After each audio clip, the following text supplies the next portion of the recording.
नमस्कार भाई सभी को। सभी बच्चे जय मां सरस्वती का नाम ले भी।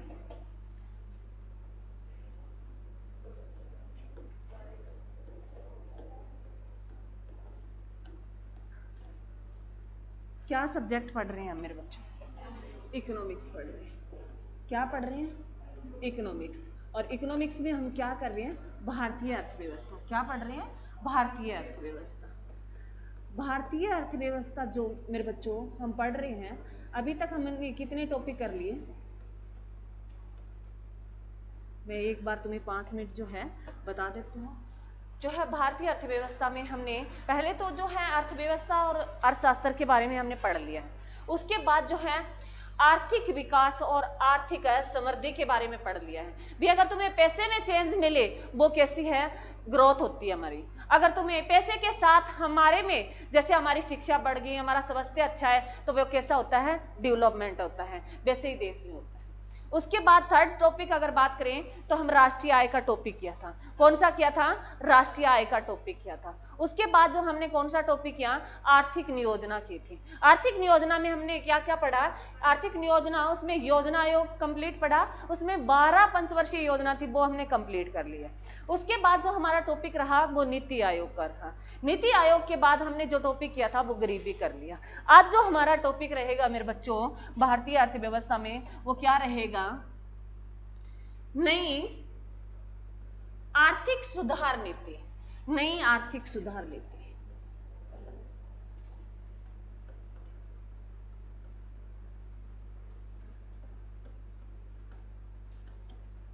नई आर्थिक सुधार नीति जो पॉलिसी लेके आई।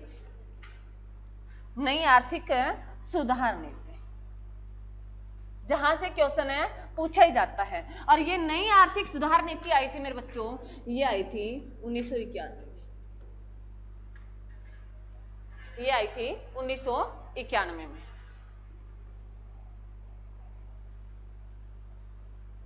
अब आता है, पहले इनको समझ लेते हैं क्या है मेरे बच्चों, उसके बाद जो लाइनें हैं लिख लेंगे वो। ये क्या थी? नई आर्थिक सुधार नीति क्या थी? भी हमारे देश में कुछ चेंज करना था। जब देश आजाद हुआ, हमारा 47 में आजाद हो गया था, 15 अगस्त 1947 को हमारा देश आजाद हो गया था। तो हमारे देश के सामने सबसे बड़ी प्रॉब्लम थी, हर कोई समस्या थी, खाने पीने को लेके, व्यवस्था को लेके, एजुकेशन को लेके, स्वास्थ्य को लेके। तो प्रधानमंत्री ने बहुत सारे अच्छे काम भी बहुत सारे किए हैं, क्योंकि प्रधानमंत्री की जिम्मेदारी थी। जब 47 का भारत था और एक आज का भारत है, बहुत डिफरेंस है। भी आज तो हमें चलाना ही है, उस टाइम हमें एक देश को बसाना भी था, क्योंकि ब्रिटेन जो है हमारे से बहुत सारे पैसे ले गए, सारी अर्थव्यवस्था हमारी अस्त व्यस्त कर गए। तो प्रधानमंत्री के सामने समस्या थी भी अर्थव्यवस्था, भारत की अर्थव्यवस्था को कैसे पटड़ी पर लाया जाए। तो उन्होंने क्या किया मेरे बच्चों? उन्होंने बहुत सारी जैसे अर्थव्यवस्था को अपनाया। भी हम कौन सी अर्थव्यवस्था को अपनाएंगे? मिश्रित बनाएंगे। मिश्रित अर्थव्यवस्था, तो एग्जाम में क्वेश्चन आता है भी भारतीय अर्थव्यवस्था कैसी अर्थव्यवस्था है? मिश्रित अर्थव्यवस्था है। मिश्रित अर्थव्यवस्था किन की है मेरे बच्चों? पूंजीवाद और समाजवाद की है। पूंजीवाद होता है मेरे बच्चों जो बाजार जैसे मार्केट होता है, जैसे उद्योगपति होते हैं, वो डिसाइड करते हैं भी जनता को क्या चाहिए।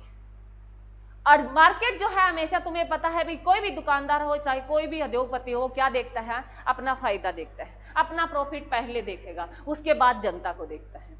तो ये भी लेके नहीं चलते। पूंजीवाद में इतना है मेरे बच्चों, हम जो मन चाहे वो चीज ले सकते हैं, जो हमें पसंद है, जो हमें खाने को पसंद है। जैसे बिस्किट के अलग अलग ब्रांड आते हैं ना, तो हमें अपने टेस्ट के हिसाब से खरीद सकते हैं। समाजवाद क्या चाहती है? समाजवाद यही करती है मेरे बच्चों, सरकार जो एक बार डिसाइड कर लिया ना भी पार्ले जी ही खाएंगे सारे देश के लोग, तो पार्ले जी ही खाने पड़ेंगे। और पूंजीवाद क्या कहता है? भी अलग अलग चॉइस के हिसाब से ब्रांड बनेंगे।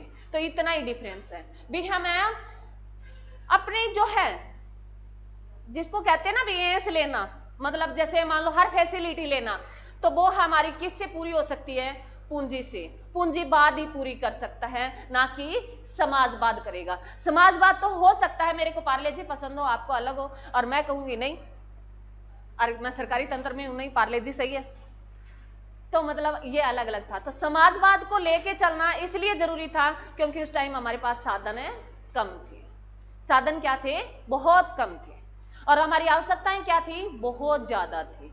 तो उन साधनों को, सीमित साधनों को, लिमिट साधनों को और असीमित आवश्यकताओं को पूरा करना कौन सिखाती है हमें, अर्थव्यवस्था बताती है। अभी हमें कैसी अर्थव्यवस्था करनी, तो कैसी अपनाई थी हमने, मिश्रित अपनाई। परंतु सबसे ज्यादा फोकस किया था वो किस पे किया था, समाजवाद पे किया था।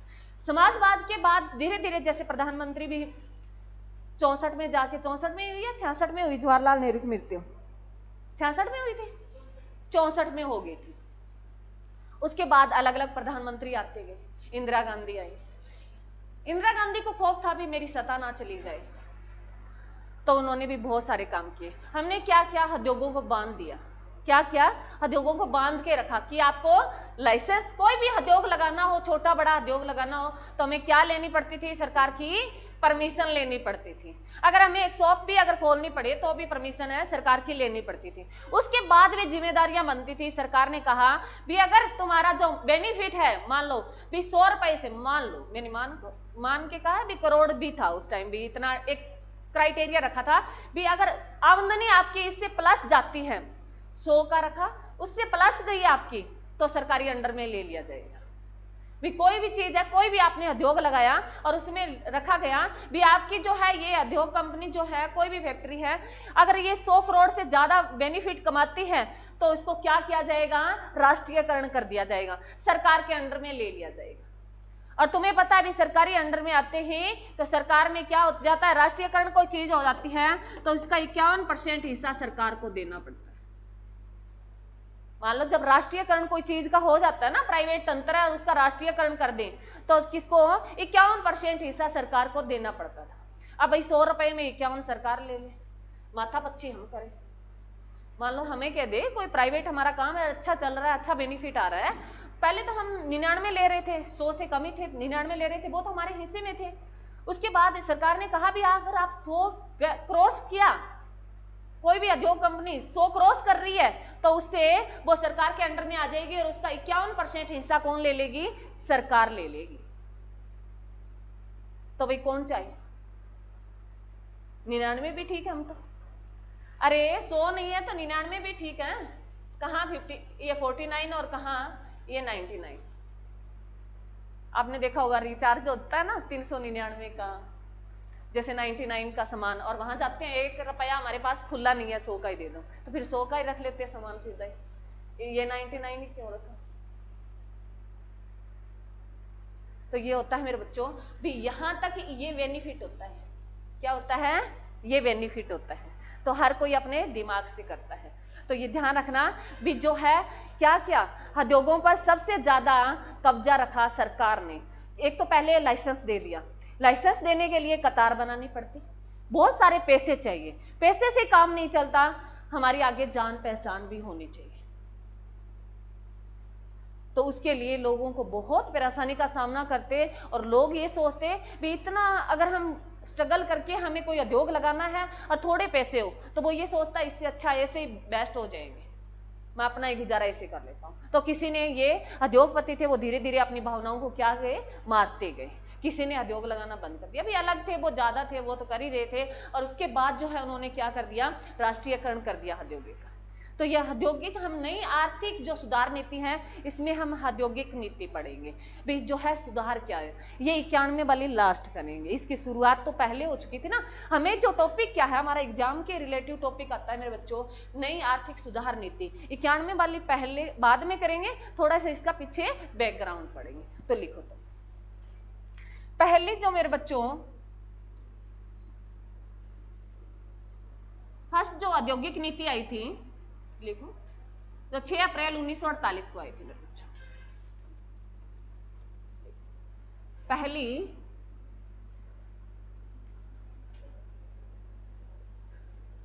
औद्योगिक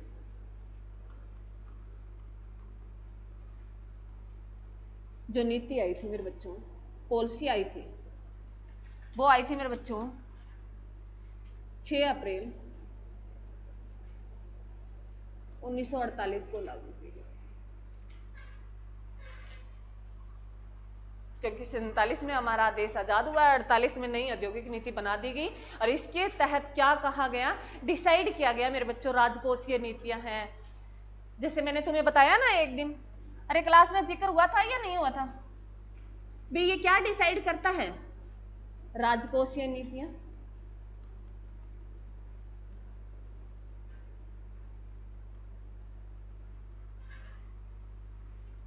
मौद्रिक नीतियां।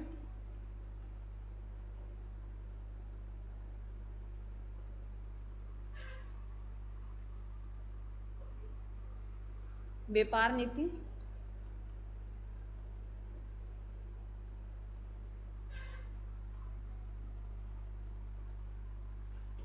एफडीआई, फॉरेन जो डायरेक्ट है इन्वेस्टमेंट है, जिनको हम बोलते हैं मेरे बच्चों, हिंदी में लिखना चाहो तो लिख लो, इसको बोलते हैं विदेशी विनियोग।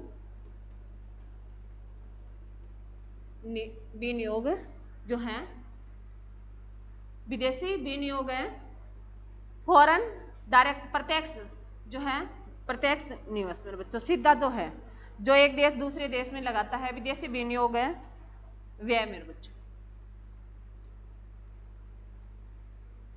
इसकी फुल फॉर्म आएगी मेरे बच्चों फॉरेन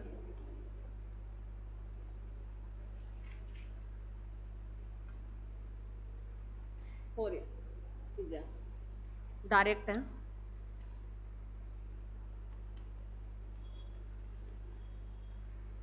डायरेक्ट इन्वेस्टमेंट।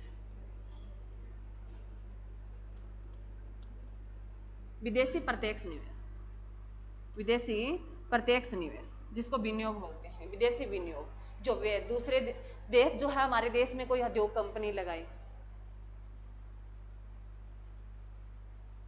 विदेशी प्रत्यक्ष निवेश एफडीआई। एक बार लिख लो, मैं पूरा तुम्हें बताऊंगी कैसे, किस देश में जो कौन सा देश हमारे सबसे ज्यादा यहाँ एफडीआई आती है, किस देश की, वो आगे हम जब नई औद्योगिक नीति करेंगे ना उसमें है। क्लियर मेरे बच्चों? तो जो है पहली औद्योगिक नीति ये क्या क्या डिसाइड करती है, जैसे थोड़ा अगर हम ध्यान दें तो ये करती है मेरे बच्चों राजकोषीय नीति। राजकोषीय नीति में मैंने शायद तुम्हें एक दिन क्लास में पहले जिक्र किया था, ये क्या डिसाइड करती है मेरे बच्चों, कर और जो टैक्स और राजस्व क्या डिसाइड करती है, ये टैक्स और राजस्व। टैक्स और जो है भी टैक्स कितना लगाया जाए,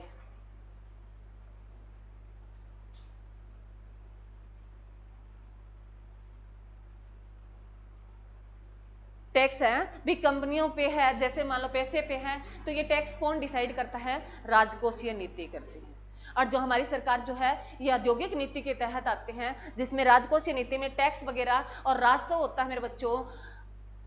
ये होता है भी पैसे कहाँ कहाँ से आएंगे, राजस्व भी हमारा जो है बेनिफिट कहाँ कहाँ से आएगा, जो है पूंजी से संबंधित तो सारा राजस्व आता है, भी पैसा आता है, शुल्क वगैरह जैसे फीस वगैरह डिसाइड होती है, भी आप कर्मचारी जहाँ कई ऑफिसों में फीस लगती है तो उनमें जो है राजस्व वहाँ से आता है, भी कहाँ कहाँ कितना डिसाइड किया गया है, वो किस में कौन ये डिसाइड करती है, राजकोषीय नीति करती है। उसके बाद आता है मेरे बच्चों मौद्रिक नीति। तो राजकोषीय नीति को जो कंट्रोल करता है वो कौन करता है, सरकार करती है। राजकोषीय नीति को कंट्रोल कौन करती है, सरकार करती है। और मौद्रिक नीति आती है, इसमें आता है मेरे बच्चों पैसे से संबंधित, जो है भी अगर हमें कोई व्यापार जो उद्योग लगाने के लिए पैसे चाहिए, तो पैसे के लिए मेरे बच्चों भी बैंक में जाना पड़ेगा। तो बैंक में अलग अलग डिमांड होती है, मैंने बताया भी आरबीआई में हम सीधा जाके खाता नहीं खोल सकते, अलग अलग बैंक जो है आरबीआई से पैसे लेंगे। और उसमें जो है हमने पढ़ा था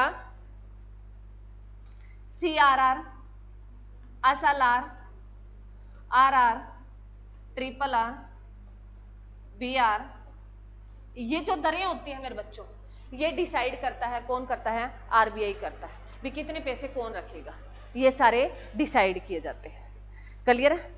इनको भी कितना बैंक को कितना अपने पास रखना है, तो ये इसको डिसाइड कौन करता है, किसके तहत है, मौद्रिक नीति के तहत चेक किया जाता है। उसके बाद आता है व्यापार नीति। व्यापार नीति होती है मेरे बच्चों भी हमें कितना एक दूसरे देश के साथ व्यापार करना है, उसका भी टैरिफ वगैरह हमारे देश की सरकार डिसाइड करती है। भी व्यापार अगर हमारे निर्यात है, मान लो कोई देश, मान लो जैसे हमारे पास जो है चावल बहुत ज़्यादा हो रही है, तो हम निर्यात करेंगे तो हमारे देश की जो सरकार है उसको भी हमें कुछ पैसे चुकाने होंगे, टैक्स देना होगा। तो वो है व्यापार नीति भी कौन डिसाइड करता है, आर्थिक औद्योगिक नीति, उसमें डिसाइड होता है भाई इतना अगर आपने इतने क्विंटल तक भेजा तो कोई निःशुल्क होता है। कई बार आपने देखा हो ना भी निर्यात जो है निःशुल्क होता है। निःशुल्क जब होता है मेरे बच्चों, क्योंकि उससे हमारी सरकार को क्या होता है, बेनिफिट होता है। तो कई बार भी अगर आपने 10 क्विंटल तक भेजा कोई दिक्कत नहीं, आपको निःशुल्क कर सकते हो। 10 क्विंटल के बाद अगर आपने और अधिक भेजना चाहा तो आपका शुल्क लगेगा। तो ये व्यापार पॉलिसी कौन डिसाइड करता है, औद्योगिक नीति में डिसाइड होती है जो सरकार वगैरह। उसके बाद होता है एफडीआई, जो होता है मेरे बच्चों फॉरेन डायरेक्ट इन्वेस्टमेंट होता है, जो विदेशी विनियोग होता है।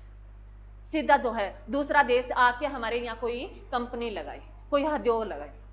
एफडीआई दो प्रकार की होती है, एक तो एफडीआई मेरे बच्चों उद्योग लगा रहा है, एक होता है मेरे बच्चों आप है पीआई होता है, जिसमें अगर हमारी उद्योग कंपनी में, जैसे हमने शेयर मार्केट पढ़ा तो उसमें होता है विदेशी भी हमारे शेयर मार्केट में आते हैं, वो कंपनियों के शेयर खरीदते हैं तो उनका भी पार्टनर होती हैं।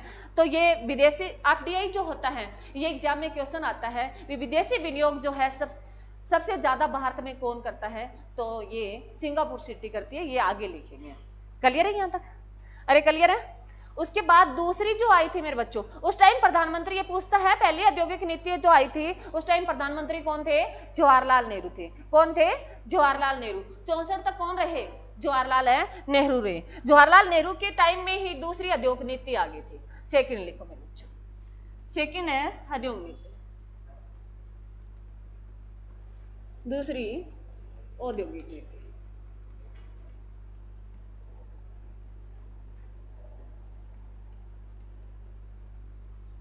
ये आई थी मेरे बच्चों, कब आई रे?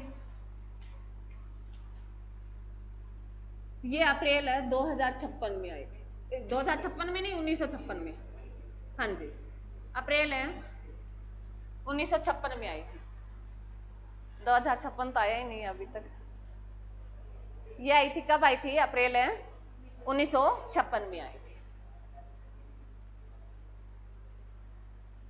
यही इसका काम भी ये था, उसमें कुछ सुधार किए गए।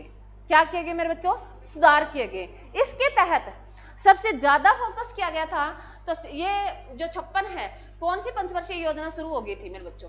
सेकंड पंचवर्षीय योजना शुरू हो गई थी। अप्रैल जो है 1 अप्रैल से सेकंड पंचवर्षीय योजना शुरू हो गई थी। तो इसी के तहत इस औद्योगिक नीति में सबसे ज्यादा हमने जो काम किया वो उद्योगों पर किया। तो इसी पॉलिसी के तहत है। और सेकंड पंचवर्षीय योजना में तो हमारे देश में सबसे बड़े जो इस्पात संयंत्र लगाए गए थे, 3 इस्पात संयंत्र लगाए गए थे, इसी पॉलिसी के तहत लगाए गए थे मेरे बच्चों।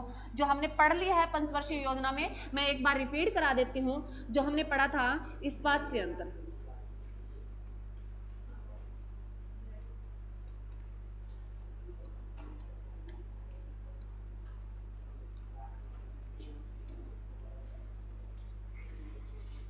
भारी भरकम उद्योग, क्योंकि जो हमारा देश है वो कच्चे लोहे का निर्यातक देश है, कच्चे लोहे का निर्यातक देश है। तो इस्पात संयंत्र उन्हीं के लगाए गए थे। तो इसमें 3 लगाए गए थे। कौन कौन से लगाए गए थे मेरे बच्चों?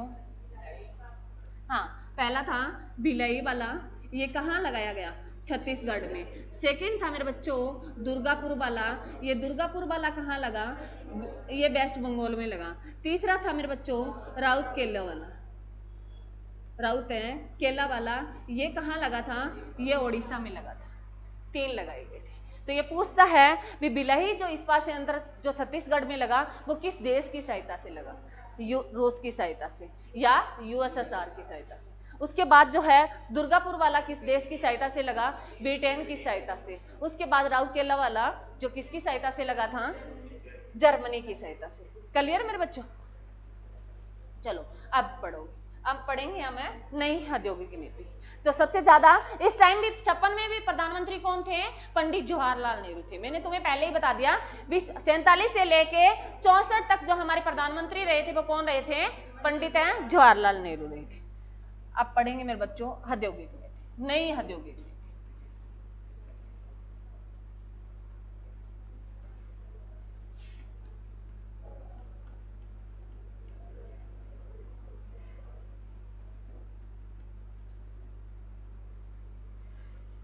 ये कब आई थी मेरे बच्चों? 1991 में आई थी। इस नई औद्योगिक नीति की जरूरत क्यों पड़ी? क्यों जरूरत पड़ी बताओगे?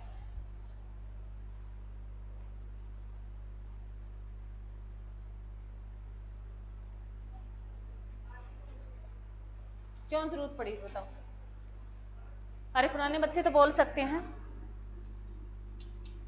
नई औद्योगिक नीति को लागू करने के कारण, इस शुरू करने का कारण क्या था? कारण लिखो, पहले इसका कारण लिख लो, उससे क्लियर हो जाएगा।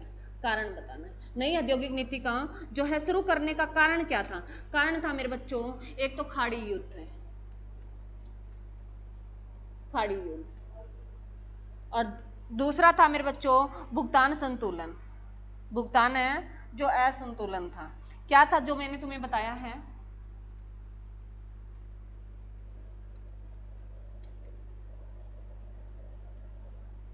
संतुलन। संतुलन क्या था? 90 में था मेरे बच्चों, देश जो किस संकट से गुजर रहा था? वित्तीय संकट से, आर्थिक संकट था। आर्थिक संकट कौन सा? वित्तीय संकट था, पैसे का था। भी हमारे देश के पास पैसे नहीं रहे थे देश चलाने के लिए। तो इस टाइम जो है बहुत बड़ी समस्या उभर कर हमारे सामने आई। भी जो सबसे ज्यादा समस्या थी वो हमें किसकी थी? वित्तीय संकट था। कौन सा संकट था? वित्तीय संकट था, भुगतान संतुलन से संबंधित था। भी एक देश चलाने के लिए अगर हम वर्ल्ड बैंक और IMF से पैसे लेते हैं तो वो भी उसके पीछे मांगता है ना मेरे बच्चों, ब्याज भी तो देना होता है। अरे हम ऋण लेते हैं, और मान लो ऋण पहले ले रखा है हमने, वापिस किसी से ऋण लेने जाते हैं तो वो ये कहेगा ना पहले वाला ऋण नहीं दिया तो कम से कम ब्याज दे दे, ये कहता ना। तो हमारे पास देश चलाने के लिए पैसे नहीं थे।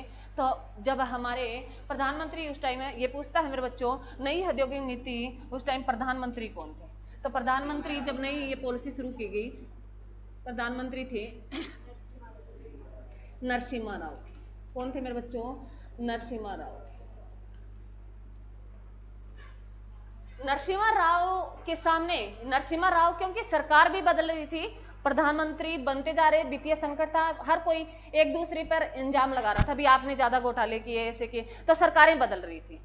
तो सरकारें बनाने के लिए मेरे बच्चों जो पैसे वेस्ट होते हैं, वैसे भी बहुत खर्चा लगता है। सरकार जब इलेक्शन होते हैं तो उस टाइम तो वैसे भी हमारी जो देश वित्तीय संकट में था, तो समस्याओं पे समस्या आ रही थी। तो 91 में कौन बन जाते हैं प्रधानमंत्री? नरसिम्हा राव बन जाते हैं। कौन बन जाते हैं मेरे बच्चों?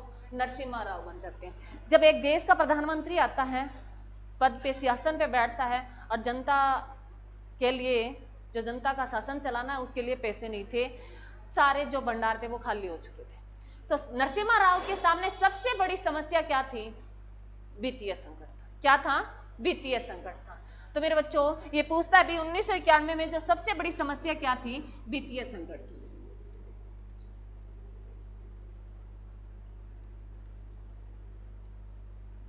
पैसे का था, वित्तीय संकट। ये हमारा सौभाग्य रहा भी हमें वित्तीय आपातकाल नहीं लगा था हमारे देश में। वित्तीय आपातकाल है जो कौन से आर्टिकल के तहत हम पढ़ते हैं? 360। वित्तीय आपातकाल किस आर्टिकल के तहत लगाया जाता है? 360 आर्टिकल के तहत है। ये अभी तक नहीं लगा था, परंतु कंडीशन बहुत दयनीय होगी। तो ये इस संकट को जूझते हुए उस टाइम जो है वित्त मंत्री बनाए गए थे। वो कौन बनाए गए थे वित्त मंत्री? 1991 में वित्त मंत्री जो बने थे डॉक्टर मनमोहन सिंह बने थे। डॉक्टर मनमोहन सिंह बने थे। डॉक्टर मनमोहन सिंह जो थे ये 1991 में क्या बने मेरे बच्चों? वित्त मंत्री बने। क्या बने? वित्त मंत्री बने। और ये जो है किसके हैं? RBI के गवर्नर भी रह चुके हैं। ये क्या रह चुके हैं? RBI के गवर्नर भी रह चुके हैं, और हमारे क्या बन चुके हैं? प्रधानमंत्री भी बन चुके हैं। तो एग्जाम में क्योंकि हाल ही में मनमोहन सिंह की मृत्यु हो गई है, जो कब हुई है मेरे बच्चों? 26 दिसंबर 2024 को इनकी क्या हो गई है? मृत्यु हो गई। तो ये पूछ सकता है भी जो RBI मनमोहन सिंह जो थे, ये सबसे पहले जो नई औद्योगिक नीति में लेके आए, इन्होंने जो है नरसिम्हा राव ने वित्त मंत्री को बुलाया, क्योंकि जो मनमोहन सिंह थे वो अर्थशास्त्री थे। क्या थे? अर्थशास्त्री थे, उसे बहुत नॉलेज था। तो उनको पूछा भी हमारे देश की स्थिति इतनी दयनीय है, भी इससे कैसे निकला जाए। डिस्कस हुई भी कैसे हम इससे निकालें। तो इन्होंने 3 शब्द बताए जो LPG हम पढ़ेंगे आगे। तो उन्होंने क्या कहा, बी नरसिम्हा राव को कहा पहले तो हमें जो है हमारी पॉलिसी में चेंज करना होगा। क्या होगा, हमें नई पॉलिसी लेके आनी होगी। तब इसको नाम दिया गया मेरे बच्चों, नई औद्योगिक नीति 91 में ये तैयार की गई। किसके कहने पे, मनमोहन सिंह के कहने पे। क्योंकि जो ऊपर जो हम पढ़ के आए हैं उसमें क्या था, लाइसेंस पदंती थी, बहुत वगैरह टैक्स लगाया गया था, मौद्रिक था, उसमें बैंक दरें बहुत हाई की गई थी, CRR SLR को बहुत बड़ी परसेंटाइल में रखा गया था। तो इन्होंने क्या कहा, ये मनमोहन सिंह ने कहा नरसिम्हा राव से भी आपको ना बहुत चेंज करने होंगे। तो ऐसे करो प्रधानमंत्री, हम पूरा ढांचा ही बदल देते हैं, आप एक लेटर लिखो, उस पर लिखो हम नई औद्योगिक नीति लेके आ रहे हैं। तो ये तब आई नई औद्योगिक नीति, क्योंकि ऐसे तो हम सीधा तो लागू नहीं कर सकते ना, अरे सरकार हमसे मांगती है भी, जनता हमसे मांगती है। तो उन्होंने कागज पे एक लिखा भी नई औद्योगिक नीति हम लेके आ रहे हैं और इसमें चेंज करेंगे, इसमें हम बाद में चेंज करेंगे। तो इन्होंने जो है हम ऊपर लिख के हैं भी, इन्होंने क्या क्या चेंज किया मेरे बच्चों, इन्होंने राजकोषीय नीति में चेंज किया, मौद्रिक नीति में चेंज किया, व्यापार नीतियों में चेंज किया, उसके बाद जो है इन्होंने FDI में चेंज किया, लोगों को खुला छोड़ दिया भी। क्योंकि उस टाइम जो वहां ऊपर जो हम 2 पढ़ के आए हैं उन सभी में सरकार ने क्या किया, उनको कंट्रोल किया। क्यों किया, उसके रीजन मैं बताती हूँ। राजकोषीय नीति तो इसलिए ज्यादा हाई रखी, टैक्स वगैरह ज्यादा हाई इसलिए रखा मेरे बच्चों, सरकार चलाने के लिए क्या चाहिए, हमें पैसे चाहिए। क्या चाहिए, पैसे चाहिए। और जो है मौद्रिक नीति RBI दरें उसमें ज्यादा क्यों रखी, क्योंकि अगर सरकार ने सोचा भी जनता के पास पैसे चले गए, जनता के पास पैसे आए तो जनता किसकी डिमांड करती है, सामान की डिमांड करेगी, अलग अलग वस्तुओं की। अरे तुम्हारे पास पैसे आ जाए, अब तुम क्या सोचते हो, हम अलग अलग जूते लेंगे, अलग अलग ड्रेस लेंगे, खाने पीने की अलग अलग वस्तुओं की डिमांड करेंगे। तुम्हारे पास जितने पैसे आते जाएंगे तुम अलग अलग डिमांड करनी शुरू कर दोगे। अरे अब तो हम मान लो नॉर्मल फोन से काम चला रहे हैं, जब जैसे जैसे पैसे बढ़ते जाएंगे तो हम किसकी डिमांड करेंगे, एप्पल की डिमांड कर देंगे। तो जैसे सरकार के पास, जनता के पास ज्यादा पैसा जाया, जनता ने तुरंत मांग की, तुरंत मांग करने से क्या मेरे बच्चों, वस्तुएं तुरंत आ जाती हैं, नहीं आती, क्योंकि इतना हमारा देश विकसित नहीं था जो तुरंत तुम्हें वस्तुएं प्रोवाइड करवा दे। इसके लिए सरकार ने सोचा भी इनको कंट्रोल रखें, धीरे धीरे उद्योगों का जैसे डेवलपमेंट होता जाएगा वैसे उनमें हम छूट करते जाएंगे। परंतु सरकार पे सरकार आती गई, उनको अपने पद की पड़ी थी, ना कि जनता की पड़ी। उन्होंने बेसिक पॉलिसी अपना ली। तभी कहते हैं भी इकोनॉमिक्स जिसको समझ में आ गया ना मेरे बच्चों, एक घर की अर्थव्यवस्था आराम से हम चला सकते। जिसको नहीं आया, जरूरी नहीं है एक देश चलाने के लिए, घर चलाने के लिए भी इकोनॉमिक्स का ज्ञान होना जरूरी है भी। हमें क्या, किस पे कितना खर्च करना है, क्या करना है। तो देश के बाद में जो आए, मैंने कहा भी इंदिरा गांधी ने एक देश के लिए नहीं सोचा, अपने पद के लिए सबसे इंपॉर्टेंट सोचा। अगर देश के बारे में सोचता ना वो थोड़े टाइम तक होगा। नरसिम्हा राव को आपने देखा दोबारा प्रधानमंत्री बनते हुए, मनमोहन सिंह रह गए थे, मान लो 10 साल तक रह गए थे सब कुछ जानने के बाद भी, परंतु मनमोहन सिंह की जो बागडोर थी वो किसके हाथ में थी, सोनिया गांधी की। ये इसमें कोई शंका नहीं है। मनमोहन सिंह बहुत अच्छे इंसान थे, सिर्फ उन्होंने क्या किया, एक पुतला का काम किया। जो पुतले जो राजस्थान में ये होता ना, अरे पुतला डांस नहीं होता, जो एक डोर हिलाते हैं तभी वो पुतला अपना डांस करता है, कठपुतली, हाँ कठपुतली, वो कठपुतली मनमोहन सिंह के सही जचता है। इन्होंने, ये बहुत अच्छे इंसान थे, बहुत अच्छे काम किए। अगर कहते हैं भी मनमोहन सिंह 1991 में नहीं होते उस टाइम तो हमारा देश दोबारा गुलाम हो जाता। तो इन्होंने कहा भी इन सभी में चेंज करना होगा, तब हमें नई औद्योगिक नीति लेके आई 1991 की। किसकी वजह से, मनमोहन सिंह ने। और कौन लेके आए, नरसिम्हा राव लेके आए। क्लियर मेरे बच्चों, अरे क्लियर है। चलो अब तुम्हें पता है भी जो मनमोहन सिंह थे ये वित्त मंत्री थे 1991 में। पूछता है भी जब नई औद्योगिक नीति लेके आए उस टाइम जो मनमोहन सिंह थे वो किस पद पे थे, वित्त मंत्री थे सरकार में। और जो है क्या रह चुके हैं, ये प्रधानमंत्री भी रह चुके हैं। जो कब से लेके कब तक रह चुके हैं मेरे बच्चों, ये एग्जाम में क्वेश्चन आ सकता है। ये प्रधानमंत्री रहे 2004 से 2014 तक रहे थे। 14वें नंबर के प्रधानमंत्री रहे। कौन से नंबर के रहे थे, 14वें नंबर के। और RBI के गवर्नर पूछे मेरे बच्चों 15वें नंबर के। RBI के गवर्नर पूछे तो ये 15वें नंबर के रहे थे। ऐसे एग्जाम में क्वेश्चन आता है भी RBI गवर्नर वो किस नंबर के रहे थे, 15वें नंबर के रहे थे। और वर्तमान में RBI गवर्नर कौन से नंबर का आया अभी, 26वां। या 27वां? भूल गए सारे? 26वें नंबर का आया है मेरे बच्चों। कौन आया है? संजय मल्होत्रा। तो अब पढ़ेंगे मेरे बच्चों, मनमोहन सिंह ने कौन सा कंसेप्ट दिया था? डॉक्टर मनमोहन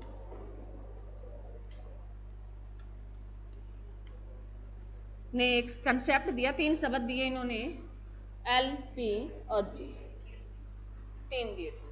LPG तो बहुत बार आया है भी। LPG लेके आने वाले कौन थे? वित्त मंत्री कौन थे?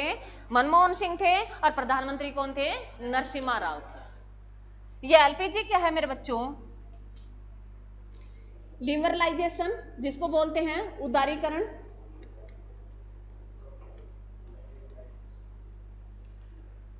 P है मेरे बच्चों प्राइवेटलाइजेशन, जिसको हम बोलते हैं निजीकरण। और G जो है मेरे बच्चों, ये क्या है? ग्लोबलाइजेशन, जो वैश्वीकरण। ये 3 शब्द जो थे, ये 3 शब्द पहले इनका हम थोड़ा थोड़ा पढ़ लेते हैं। तुम्हें बस समझना है भी क्या है, नाम से स्पष्ट हो रहा है। वैसे तो लिख लेते हैं पहले, तो इन सभी को पहले लिख लेते हैं। फर्स्ट, उदारीकरण।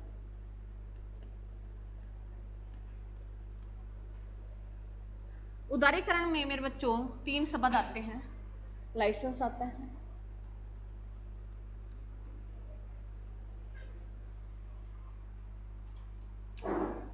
लाइसेंस आता है, टैक्स आता है, कर आते हैं।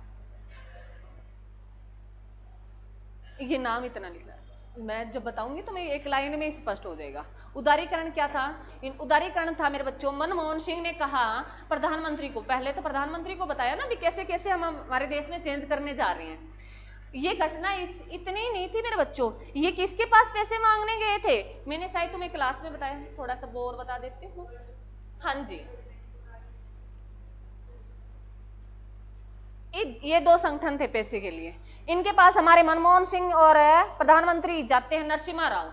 नरसिम्हा राव को जाते ही IMF जो है अध्यक्ष होता है, उन्होंने फटकार लगाई। कहते हैं आपको पहले तो अपने देश में बहुत सारे सुधार करने होंगे, बहुत सारे चेंज लेके आने होंगे, तब हम पैसे देंगे। पैसे की कोई दिक्कत नहीं है, पैसे दे देंगे, परंतु तुम्हें अपनी पॉलिसी में चेंज करना होगा।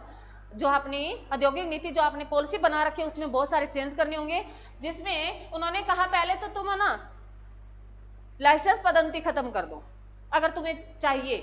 उस टाइम मनमोहन सिंह साथ थे, तो मनमोहन सिंह उस टाइम जो माइंड काम किया, इन्होंने कहा भी तुम खुले छोड़ दो, जो उद्योग कर्मी है ना उनको खुले छोड़ दो, अपने देश की बाउंड्री तोड़ दो। पहले हमने बाउंड्री बना रखी थी, जैसे हम सिंधु सभ्यता में पढ़ते हैं भी 4 दीवारी से घिरा हुआ था, तो हमारा देश भी 4 दीवारी से बाउंड्री भी। कहने को हम दूसरे देशों के साथ हमारे व्यापार होते थे, परंतु ना मात्र थे भी। हमने कुछ क्यों नहीं किया? क्यों खुला बंद कर रखा था? बंद इसलिए कर रखा था मेरे बच्चों भी बाहर के जो आएंगे हमारे देश में उद्योग लगाएंगे। हमारे देश के लोग इतने जागरूक नहीं हैं, अब इतनी एजुकेशन थी नहीं, क्योंकि अंग्रेजों ने इतनी एजुकेशन में सुधार नहीं किया। हमें खेती करनी आती थी, सिर्फ हमारा देश किस पे डिपेंड था? एग्रीकल्चर पे था। तो उन्होंने कहा भाई नए लोग आएंगे, उद्योग लगाएंगे, लोगों को जानकारी नहीं है। फिर वही जो है पुराना टाइम था ना भी, जो है अंग्रेज किस लिए आए थे? उद्योग लगाने ही तो आए थे, व्यापार करने ही तो आए थे। तो इसलिए उन्होंने बाउंड्री बांध रखी थी। तो वहां RTI ने जाते ये कहा कि जब तक तुम ये बाउंड्री नहीं तोड़ोगे, तब तक तुम्हारा देश जो है विकसित नहीं हो सकता। ये विकासशील तुम्हारी ऐसे संकट से जूझते रहोगे। तब नरसिम्हा राव ने सोचा, मनमोहन सिंह ने सोचा भी वो 147 थी, आज हम 91 में पहुंच गए हैं, तो हमारे लोगों में कहीं ना कहीं जानकारी आ गई है। जैसे अगर हम सोचें, अगर हमें कोई अंग्रेज आके ये कह दे भी ये लगाना, तो हमारे पहले जो हमने पढ़ रखा है और अब चेंज हो गया ना। अरे अब कोई राज करके दिखाए हमारे पे, हम ये सोचते हैं ना। अरे सोचते हो या नहीं सोचते तुम? मेरे को तो नहीं लगता तुम सोचते हो, तुम तो रील ही देखते हो। सोचते तो बोलते। मेरे बच्चों सोचना चाहिए भी, अगर हमारे पे कोई, जैसे मान लो कोई बंदा आ रहा है, जैसे हमें कहते हैं ना सतर्क रहना चाहिए। कोई हमसे पूछ रहा है, ज्यादा हमसे घुल मिल रहा है, तो उसका रीजन क्या है पीछे? तो हमें सतर्क रहना चाहिए। कोई भी चीज हो तो हमारे देश ने, हमारे में क्या होता है, कोई भी आए पड़ोसी और हमें छोड़ के आना है तो हम कहेंगे मेरे को साथ बिठा ले, मैं तेरे को घर छोड़ाऊंगा। और तुम अन्य देशों में जहां जाके देखना, कोई नहीं बताता। शहरों में तुमने देखा होगा, गांव और शहरों में बहुत फर्क है। शहरों में देखा होगा पड़ोसी अगर रह रहा है ना पड़ोस में, ऐसा नहीं है भी पड़ोस वाले को हम जानते नहीं है, शकल से जरूर जानते हैं, जानते हैं ना, तो ये को फोटो दिखा देना, मेरे को पता नहीं है, और हम क्या कहेंगे, हाँ मैंने देखा है, चल मैं बता दूं, पूरी गली में घुमाए। गांव वाले में यही डिफरेंस है, शहर और गांव में यही है। गांव का बंदा उसको घर छोड़ के आएगा, हाँ मैंने देखा है, मैं सोच लूं, चल मेरे को नहीं पता, मेरी माँ को पता होगा, मेरे पापा को पता होगा, मेरे भाई को होगा। शहर वाला एक बात, मेरे को नहीं पता, मैंने देखा ही नहीं, देखता ही नहीं है, उसको अपने से मतलब है। आज का जो कंडीशन है मेरे बच्चों, हम विदेशों में जाते हैं तो यही कंडीशन सेम है। तो ये शहर वालों ने फॉलो की है, फॉलो करते हैं हम चीजों को देख के, तो कुछ चीजें इग्नोर करनी पड़ती हैं। ये नहीं है तुम्हें कोई मिल जाए, जानकार मिल जाए, उसको ऐसे बहस करने लग जाओ, कोई बात नहीं, वैसे तो बता देना, पर इतना नहीं है तुम टाइम वेस्ट करते रहो उसके पीछे, शाम तक नहीं मिला तुम उसके पीछे लगे हो उसको ढूंढने में, वो उसका काम अभी ढूंढ ले, आज का टाइम है। तो मेरा इतना ही तुम्हें कहने का भी, इतना मत घूमना। पहले देखा होगा गांव में जेसीबी आती थी तो सारा गांव इतना फ्री होता था, जेसीबी कैसे मिट्टी उठा रही है, इतने फ्री लोग हैं हम। चलो वो अलग बात थी। सुनो मेरे बच्चों, तो ये जाते हैं, कौन जाते हैं, नरसिम्हा राव IMF और वर्ल्ड बैंक के पास जाते हैं और वो फटकार लगाते हैं भी तुम्हें क्या करना होगा, अपनी पॉलिसी में सुधार करना होगा। तब मनमोहन सिंह के दिमाग में आती है भी उदारीकरण किया जाए। तो उदारीकरण क्या था मेरे बच्चों, भी हमारे औद्योगिकरण में लाइसेंस पद्धति जो है ये समाप्त कर दी जाए। क्या था, ये था लाइसेंस पद्धति जो क्या थी, ये समाप्त कर दी जाए। भी तुम्हें कोई लाइसेंस नहीं लेना उद्योग लगाने के लिए, तुम फ्री हो, कोई भी तुम्हारी मर्जी है, लोगों को खोल दिया गया भी तुम उद्योग लगा सकते हो, तुम्हें कोई परमिशन लेने की जरूरत नहीं है, कोई किसी से पैसे देने की जरूरत नहीं है, तुम उद्योग लगा सकते हो। सिर्फ 5 उद्योगों पर क्या रखा मेरे बच्चों, लाइसेंस रखा भी। ये 5 उद्योग लगाने के लिए तुम्हें क्या जो है लाइसेंस, कितने उद्योगों पर रखी, 5 उद्योगों पर। 5 उद्योग जो थे मेरे बच्चों, इन पे तुम्हें लाइसेंस रखा भी। इन उद्योगों को लगाने के लिए इसमें सारा केमिकल था, केमिकल वाले जितने उद्योग थे वो सारे इसमें थे।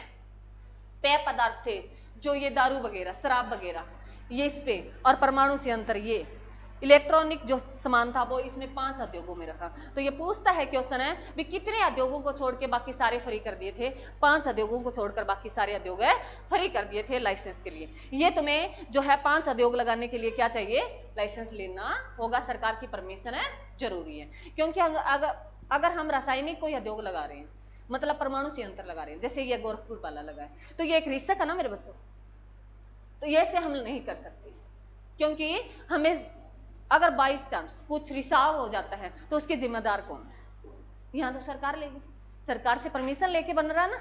तो 5 उद्योगों को लेके बाकी सारे उद्योगों को समाप्त कर दिया गया था लाइसेंस में। टैक्स वगैरह उनमें बहुत सारी छूट की गई, टैक्स वगैरह जो थी मेरे बच्चों उसमें बहुत सारी छूट की गई भी। जो है टैक्स में जो इनकम टैक्स थे उनमें कमी की गई, क्योंकि इनकम टैक्स तो 1860 से चला आ रहा है ना, अरे आ रहा है या नहीं आ रहा, हाँ, तो इनकम टैक्स में सुधार कर दिया। और उद्योगों में जैसे टैक्स लगाना भी, जितना मैंने तुम्हें पहले ही बताया भी, क्या था भी एक लिमिट के बाद जो है टैक्स डबल हो जाता था भी। एक लिमिट, कोई जितना आमदनी पैसे की आ रहा है, कोई उद्योग लगा रहा है, उद्योगों पे लगता है ना, अरे कोई प्रोडक्ट बनाता है, अलग अलग टैक्स लगते हैं, उसको जो उत्पाद शुल्क कर बोलते हैं, उनमें भी छूट कर दी गई ताकि वो उद्योग आगे डेवलप करे, वो आगे काम कर सके। तो लाइसेंस पद्धति को समाप्त कर दिया गया और टैक्स को छूट दी गई, ना कि समाप्त किया गया। ये 5 उद्योगों को छोड़ के बाकी सभी उद्योगों के लाइसेंस समाप्त कर दिए गए भी। तुम्हें कोई परमिशन लेने की जरूरत नहीं है, उद्योग लगाओ। और टैक्स जो है मेरे बच्चों, इनमें क्या कर दी गई, छूट कर दी, भारी भरकम छूट की गई थी। क्लियर मेरे बच्चों, अरे क्लियर है। उदारीकरण क्या था, लाइसेंस पद्धति को समाप्त कर दिया गया 5 उद्योगों को छोड़ दिया। क्लियर है। उसके बाद है मेरे बच्चों नेक्स्ट जो है पॉइंट है निजीकरण। IMF और वर्ल्ड बैंक के बारे में बताने की जरूरत नहीं है ना तुम्हें, दूसरा है मेरे बच्चों निजीकरण। क्या है निजीकरण? निजीकरण क्या है मेरे बच्चों? भी कोई चीज है निजी हाथों में सौंप दो। जैसे आपने सुना होगा, जैसे कई होते हैं मेरे बच्चों, राष्ट्रीयकरण होता है सरकार के अंडर ले लेना, निजीकरण होता है मेरे बच्चों आम जनता के हाथों में सौंप देना, उसको प्राइवेट कर देना। कोई भी चीज है, और मैंने कहा जब तक कोई चीज हम प्राइवेट नहीं कर सकते तब तक वो चीज सफल नहीं हो सकती। कोई भी चीज है, जैसे एजुकेशन की अगर बात करें तो प्राइवेट सरकारी स्कूलों में कितने बच्चे पढ़ते हैं? अगर तुम सरकारी तंत्र की बात करते हो तो सरकारी स्कूलों में कितने बच्चे पढ़ते हैं? नहीं पढ़ते ना। और प्राइवेट स्कूलों में भरे पड़े, जबकि पढ़ाई कुछ नहीं है, रट्टाफिकेशन है। क्या है? रट्टाफिकेशन। वही लाइन बार बार पढ़ाते। सरकारी मास्टर है वो पढ़ाना नहीं चाहता, परंतु उसको बहुत काबिलियत होती है उसमें। प्राइवेट स्कूलों में देखोगे उन्होंने लिख रखा है, डिग्री जिन्होंने बीएड एमएड और ये जेबीटी टीजीटी जो है कर रखी है, उनके तो क्या चलाएंगे, वो नाम चलाएंगे उस लिस्ट में भी, जहां परफॉर्मा देना भी आगे जहां चल रहा है सरकार में। सरकार ने कहा भी जो टीचर रख रहे हो उसकी पूरी जो हमें दो डिटेल दो, नाम तो किसी और का चल रहा है और टीचर +2 पास है, और शहर से उठाते हैं। आसपास के जितने स्कूल देखो, शहर के बच्चे जो +2 है, लड़कियां हैं, क्योंकि प्राइमरी स्कूल में तो लेडीज ही टीचर होती है, तो वहां शहर की, क्योंकि उनको एक तो थोड़ा सा बोलने का सेंस है। मान लो हमारे गांव के कोई व्यक्ति जाता है और वो बोलती है तो घर वाले का मैडम बहुत पढ़ी लिखी है, मैडम को बहुत इंटेलिजेंट है, और मैडम की डिग्री देखे +2, मैडम की डिग्री देखे तो वो क्या है, +2 है। परंतु उसको उन्होंने जैसा माहौल देखा उस तरीके से वो बस उठना बैठना बोलना ये सिखा देती है। और गांव वालों को क्या चाहिए, बस ये हमने देख नहीं रखी भी गांव में, क्योंकि फैसिलिटी नहीं थी हमारे गांव में। और गांव में जो एमए बीएड कर रखा है वो ऐसे लगता है अनपढ़ गवार है। अगर उसको मैडम बना दे ना गांव वाली मैडम, तो वो ऐसे लगती है भी इसको कुछ नहीं आता। नॉलेज वास्तव में उसको ज्यादा होता है, ये मैंने खुद एक्सपीरियंस किया है मेरा। देखने में तो वो हाई फाई लग रहे थे हम नॉर्मल, परंतु ज्ञान की बात आती थी, पढ़ाने की आती थी, मैं तो बहुत बहस करती थी टीचरों के साथ भी तुम ना खराब कर रहे हो बच्चों को। क्योंकि उनके एक तो जो है, अब तो चलो ड्रेसें लगा दी स्कूलों में, पहले क्या था, कपड़ों का था। बच्चे मैडम की कॉपी करते हैं, छोटे बच्चे देखे ना, माँ की कॉपी करते हैं, पापा की करते हैं, तो वो मैडमों की कॉपी करते थे। मेरी मैडम तो आज ऐसा सूट पहन के आई, ऐसी लिपस्टिक लगा के आई, ऐसे जूते पहन के आई। तो ये जो है क्या पड़ रहा है मेरे बच्चों, गलत इफेक्ट पड़ रहा है। अब थोड़ा थोड़ा सुधार हुआ है, स्कूल वालों ने पकड़ा है, अब ड्रेस कोड लगा दिया, फिर भी उसकी वजह से बहुत होता है। मेरी मैडम आज ऐसे कलेक्चर लगा के आई, ऐसा रबर डाल के आई, तो ये इफेक्ट बहुत डालता है। और ये जो है स्टाफ कहीं भी स्कूल में जा के देख लेना, प्राइवेट जो है जो प्राइमरी स्कूल है उसमें तुम्हें फतवाद का ही स्टाफ मिलेगा। अब थोड़ा चेंज हो गया, गांव वाले आने लग गए, परंतु बहुत रियल केस है, गांव वालों को वो लेते नहीं है। क्योंकि गांव वालों एक तो जो है क्या होता है, वो बच्चे को धमका जल्दी देते हैं, और शहर वाला बहुत बड़ी आराम से बात करेगी, शहर वाली मैडम आराम से बच्चे से प्यार से बात करेगी, बच्चा रुक जाएगा, और गांव वाली कहेगी चला जा, मेरे जैसी होगी वो खड़ूस, कहते चला जा, इफेक्ट डालती है। तो ये बातें बहुत सारी चीजें देखनी पड़ती है मेरे बच्चों। तो ये था भी जो है निजीकरण क्या था, भी निजी हाथों में जो उद्योग है वो क्या दे दिए जाए उनको। जैसे हमने निजीकरण में क्या पढ़ा मेरे बच्चों, पहले इससे पहले मैंने तुम्हें बताया, पहले सुनो, 1969 में कितने बैंकों का राष्ट्रीयकरण किया गया मेरे बच्चों, 14 बैंकों का। 1980 में कितना किया गया, 6 बैंकों का। तो 20 बैंकों का राष्ट्रीयकरण कर दिया गया था। उस टाइम ये कहा गया निजीकरण में भी इनको राष्ट्रीयकरण छीन लिया जाए, इनको निजीकरण दिया जाए, अपने आप काम करेंगे बैंक, निजी हाथों में सौंप दो, निजी लोगों को दे दो काम, स्कूल चलाना जैसे कोई भी है तो चलाना है, निजी हाथों में सौंप देना, प्राइवेट सरकारी से प्राइवेट बना दो सब कुछ। ये उस टाइम की पॉलिसी थी। क्या थी उस टाइम की पॉलिसी थी, भी जो सरकारी तंत्र है उसको क्या कर दो, निजीकरण कर दो, प्राइवेट कर दो। प्राइवेट जब करते हैं तो वो अपना देखभाल करेंगे, सुधार करेंगे उसमें। सरकार ने कहा इतने पैसे हमें दे देना, हम आपको लीड पे दे रहे हैं, मतलब जैसे हम किराए पे दे रहे हैं आपको, भैया हमें इसका कुछ % दे देना, इतना बेनिफिट, बाकी तुम चलाओ।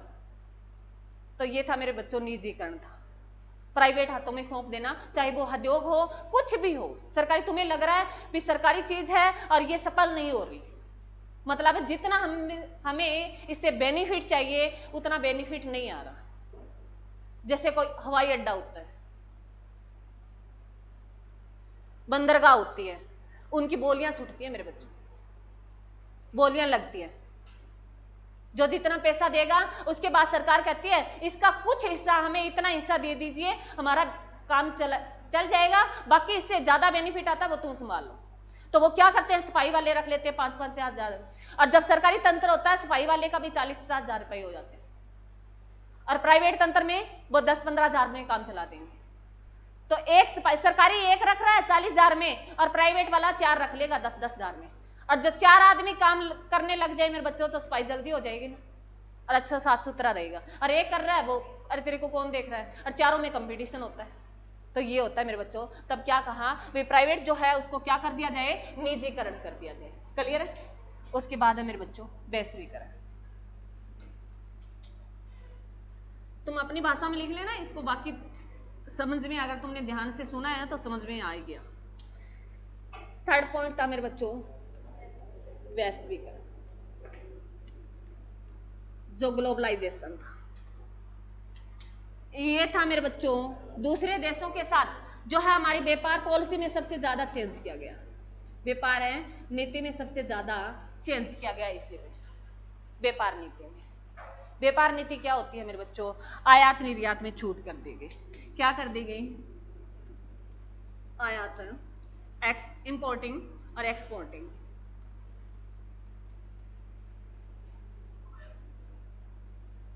छूट करना,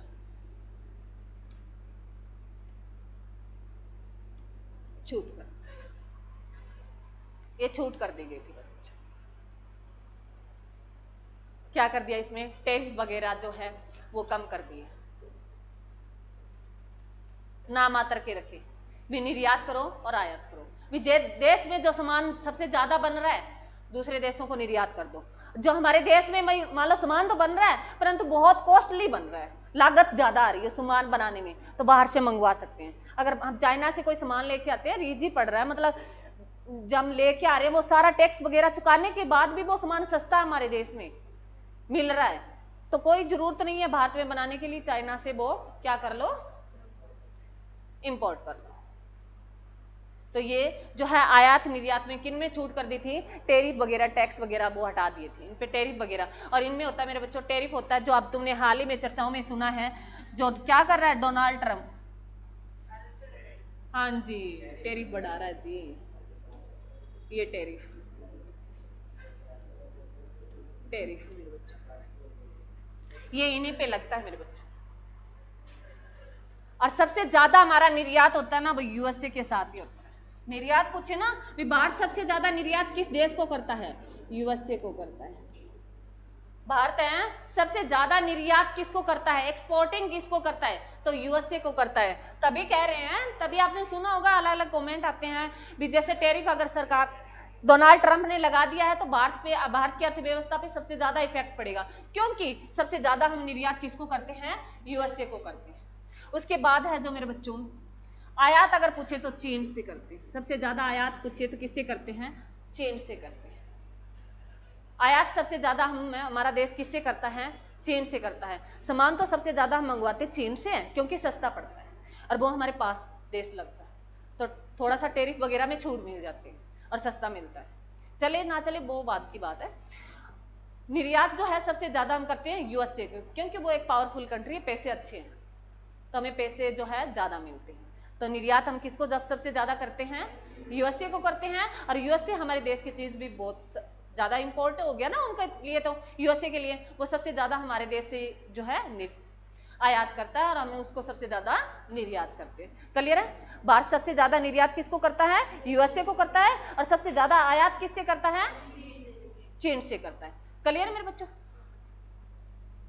और इसमें एक होता है मेरे बच्चों कोटा होता है, एक क्या होता है, कोटा।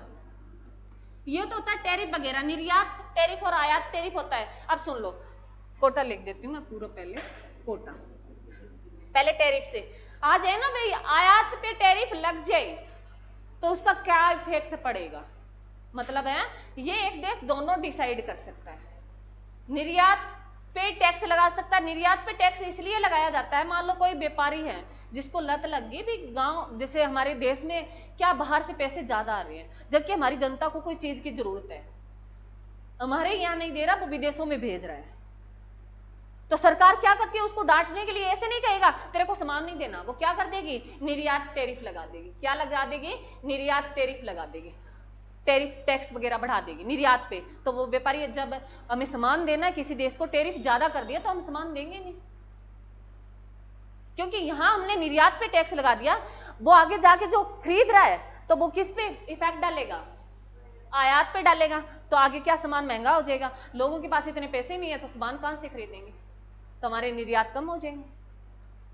आयात पे टैक्स अगर मान लो बाहर सरकार लगा रही है, आयात पे टैक्स है, इंपोर्ट पर बाहर सरकार टैक्स लगा रही है, टैरिफ लगा रही है, तो इसका मतलब है वो आयात को रोकना चाहती है भी दूसरा देश हमारे देश में सामान ना भेजे, क्योंकि हम मना तो नहीं कर सकते। अरे कोई, जैसे मैं हमेशा आपको बताती हूँ भी, दिवाली पे जैसे पटाखे खरीदते हैं और होली पे हम कलर खरीदते हैं, तब कहते हैं ना भाई चाइना वाला मत खरीदना, एक मैसेज वायरल होता है सभी के पास आता है भी चाइनीज सामान ना खरीदें, तो हम ये मन में हमारे आता है भी सरकार इतना मैसेज वायरल करती है क्यों ना वो सरकार ही रोक दे, तो सरकार नहीं रोक सकती, क्योंकि ये एक हमारा जो ताऊजी है ये नहीं रोकने देता भी, हमें व्यापार है करना ही पड़ेगा। तो इसके लिए हमारी सरकार क्या करेगी, आयात बढ़ा देती है, आयात टैरिफ लगा देती है। क्या लगा देती है, आयात टैरिफ लगा देती है, परंतु ये कहता है अगर तूने लगाया तो तेरे सामने वाला भी लगाएगा। क्या कहता है, तेरे सामने वाला। तब अब जो डोनाल्ड ट्रंप को क्या कह रहे हैं हम भी, तुमने हमारे पे लगाया, पड़ोसी देश, जैसे अब मीटिंग हुई है हाल ही में चाइना में, हाँ चीन में, मैंने कहाँ बता दिया तुम्हें, चाइना ही बताया है, चल तुम्हारी लैंग्वेज अलग है। चलो एससीओ की बैठक हुई है मेरे बच्चों, एससीओ 2025 की, मैंने शायद तुम्हें ये बैठक तो लिखा रखी है, लिखा रखी है ना, हाँ ये हाल ही में बैठक हुई है। तो इसमें कौन गया है, हमारे देश का प्रधानमंत्री गया है, रूस का प्रधानमंत्री, राष्ट्रपति आया है, और चाइना वाले। आपने देखा होगा छोटी छोटी वीडियो जो है, हाँ छोटी छोटी वीडियो वायरल हो रही है, तो उसमें क्या कर रहे हैं भी, तीनों जुट एकजुट हो रहे हैं। वैसे चाइना के साथ हमारी बनती तो ही नहीं, परंतु अब हमें एकजुट क्यों होना पड़ा, अरे ऐसे नहीं होता भी, हम पड़ोसियों से अगर मतलब हमारे अनबन होगी तो उसको कभी नहीं मिलाएंगे, मतलब पड़ोसी तो पड़ोसी होता है ना, तीसरा बंदा आए तो हमें एकजुट होते हैं ना पड़ोसी के साथ। अरे मतलब हमारा पहले थोड़ा बहुत झगड़ा हुआ हो और तीसरा बंदा आ जाए, मतलब कोई आ जाए बस्ती में, तो हम उस पड़ोसी को तो साथ लेंगे ना। तो तीसरा बंदा कौन आ गया, डोनाल्ड ट्रंप आ गया, वो टैरिफ पे टैरिफ लगा रहा है, तो हमने पड़ोसी का सहारा लिया, चाइना को ले रहे हैं भी, हम उस पर इकट्ठा बार करेंगे सारे देश मिलकर। तब चाइना और रूस कहता है मैं आपके साथ हूँ, चाइना कहता है मैं आपके साथ हूँ, भारत के साथ हूँ, तब डोनाल्ड ट्रंप को लगेगा भाई ये तो सारे एक जैसे ही, वैसे दिखावे के हैं, हम लड़ रहे हैं, अरे होते हैं ना। हाँ तो ये टैरिफ के लिए मेरे बच्चों जो है क्या कर रहे हैं, टैरिफ कम करने के लिए, और वो ये जो है यूएसए क्या चाहता है, क्योंकि मैं तुम्हें हर टाइम बताती हूँ भी हमारे देश की जो अर्थ जो है विकास दर बढ़ रही है, सबसे ज़्यादा विकास दर देखिए हमारे देश की है 6.5% की दर से बढ़ रहा है, तो सबसे ज़्यादा इसको कम करना, मतलब भारत कभी विकसित ना बन सके, भारत आगे ना आए, ये हर देश की मंशा है। तब ये पाकिस्तान के साथ युद्ध हो रहा था, IMF ने उसको पैसे दे दिए, उसको बोला है ना भी भारत कभी भी पाकिस्तान पे वार नहीं करता, आतंकवादी वो भेजते रहते हैं, फिर भी उन्होंने पैसे की सहायता क्यों की, यूएसए ने। IMF और वर्ल्ड बैंक कहाँ है, वॉशिंगटन DC में है हेडक्वार्टर, और सबसे ज्यादा पावरफुल कंट्री है, पैसे वही देता है, तो उनकी चलती है, उनका हिस्सा। अरे सबसे ज्यादा जिस पैसा हो तो अगर वो व्यवस्था चला रहा है तो उसकी चलती है ना, तो उन्होंने पैसे क्यों दिए पाकिस्तान को, क्यों बचाता ही नहीं। भारत जो है ये काम करे तो उनका बहुत सारा खर्चा हो और उसकी अर्थव्यवस्था जो है अस्त व्यस्त हो जाए, तो बहुत सारे रीजन है।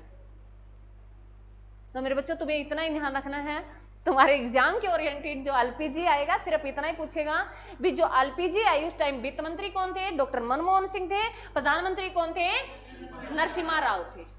तो तुम्हें इतना ध्यान रखना है। क्लियर मेरे बच्चों, ये तो तुम्हें एक समझाने का था। 80 वाली बैठक याद रखनी है, एग्जाम में पूछता है। उसके साथ ये आयात कोटा और निर्यात कोटा अगर टेरिफ वगैरह बढ़ा दिया जाए तो ये महंगे हो जाते हैं, और इनको कम कर दिया जाए ये सस्ते हो जाते हैं। क्लियर है? अरे क्लियर है? चलो, एलपीजी समझ में आई? ये था। इसके साथ जो मेरे बच्चों ये थी नई हमारी जो औद्योगिक नीति थी। तुम्हें इतना ही तुम्हारे एग्जाम के ओरिएंटेड आता है, बाकी जो इकोनॉमिक्स के होते हैं उनको तो अलग बहुत ज्यादा डीपली पढ़ना पड़ता है। तुम्हें इतना ही ध्यान रखना है भी नई औद्योगिक नीति 91 में आई, उसके बाद कोई औद्योगिक नीति अभी तक नहीं आई है। तो इसमें एक जो है एक लाइन और लिख लो इसके साथ, फिर हम योजनाएं जल्दी जल्दी पढ़ लेंगे। उसके साथ जो है हमारा क्या है मेरे बच्चों, एक आई थी नरसिम्हा राव ने।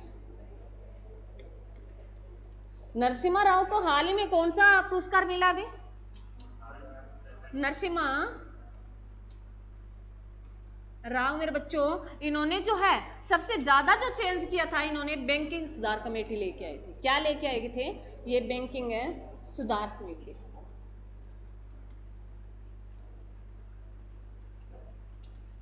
बैंकिंग सुधार समिति जो आई थी मेरे बच्चों, ये जो कब आई थी? 1991 में आ गई थी। कई बार 91 ना लिखा है तो 92 में जरूर आएगा। तो औद्योगिक बैंकिंग सुधार समिति अगर पूछे तो वो कौन लेके आए? नरसिम्हा राव लेके आए। इन्होंने जो बैंक में क्या चेंज किया, इन्होंने जो चेंज किया था ये दो दरें लेके आए मेरे बच्चों, एक आरआर एक ट्रिपल आर। आरआर था मेरे बच्चों रेपो रेट थी, और ये क्या थी मेरे बच्चों? रिवर्स रेपो रेट थी।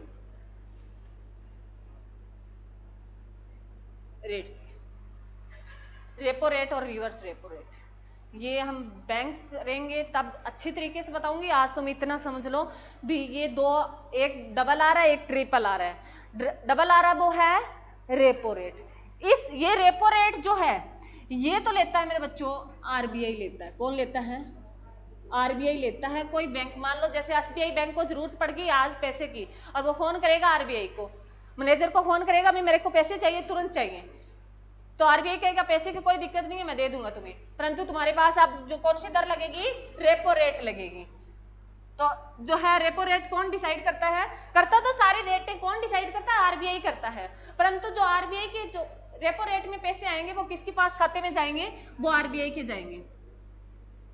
रिवर्स रेपो रेट क्या होती है मेरे बच्चों? ये तो होगी पैसे देना, आरबीआई एसबीआई को पैसे दे रहा है। और जो रिवर्स रेपो रेट है मेरे बच्चों, इसमें मैं एसबीआई बैंक का नाम लिख रही हूँ। एसबीआई बैंक के पास मान लो एसबीआई बैंक के पास आज बहुत सारे पैसे आ गए, जमा कराने वाले बहुत सारे आ गए, लेने वाला कोई नहीं आया, तो एसबीआई कहता है भी मेरे को बैंक चलाने के लिए पैसे चाहिए मेरे बच्चों, कर्मचारियों को पैसे देने होते हैं। तो एसबीआई क्या कहेगा? आरबीआई को फोन करके भी मेरे पास पैसा पड़ा है, आज कोई लेने वाला आया नहीं, सारे देने वाले आए थे, तो मैं पैसे तुम्हें दूं, तो उसको कहेगा भी कोई बात नहीं हमें दे दो, हम उसके बदले तुम्हें कुछ पे कर देंगे। तो वो पे है मेरे बच्चों ट्रिपल आर में, रिवर्स रेपो रेट में। ये कौन देगा? आरबीआई देगा। किसको? एसबीआई को। और ये कौन देगा? एसबीआई देगा आरबीआई। क्लियर है? और एक बस तुमसे इतना ही पूछेगा हमेशा, एक छोटी सी बात याद और रख लेना मेरे बच्चों इसके साथ तुम्हें भी, हमेशा ये डबल आर है ना इससे बड़ा होता है, ये इससे बड़ा होता है। रेपो रेट हमेशा बड़ी होती है रिवर्स रेपो रेट से, ट्रिपल आर से डबल आर बड़ा होता है, बस इतना। क्यों बड़ा होता है? अगर ये बड़ा नहीं होता तो एसबीआई हमारे साथ माथा जकाई थोड़ी करता, हमें थोड़ी पैसे देता, वो क्या करता? आरबीआई के पास जमा कराता, बेनिफिट को। तो है रेपो रेट है रिवर्स रेपो रेट से बड़ी होती है। क्लियर है मेरे बच्चों? अरे क्लियर है? चलो, इसके बाद जो है मेरे बच्चों हम जो है कुछ योजनाएं हैं वो पढ़ेंगे। हमारा इसके साथ एक टॉपिक हो रहा है योजनाएं, प्रमुख योजनाएं जो है केंद्र सरकार की है। केंद्र सरकार द्वारा घोषित कुछ योजनाएं एग्जाम में बहुत बार पूछा जाता है, या तो इनका मिलान पूछ लेगा, वे कौन सी को योजना सबसे पहले आई, कौन सी बाद में आई, आगे पीछे करना बताना होगा। ये पूछ लेगा कब आई, तो इसमें कुछ एक है, मैंने 40-42 योजना जो है ये मैं लेके आई हूँ, परंतु मोस्ट इंपॉर्टेंट है। इसमें पहली योजना है मेरे बच्चों जो है डिजिटल योजना कार्यक्रम। क्या था? डिजिटल है योजना कार्यक्रम। ये जो आया था मेरे बच्चों 21 अगस्त 2014 को आई। ये कब आई? 21 अगस्त 2014 को आई थी। डिजिटल क्या होता है मेरे बच्चों?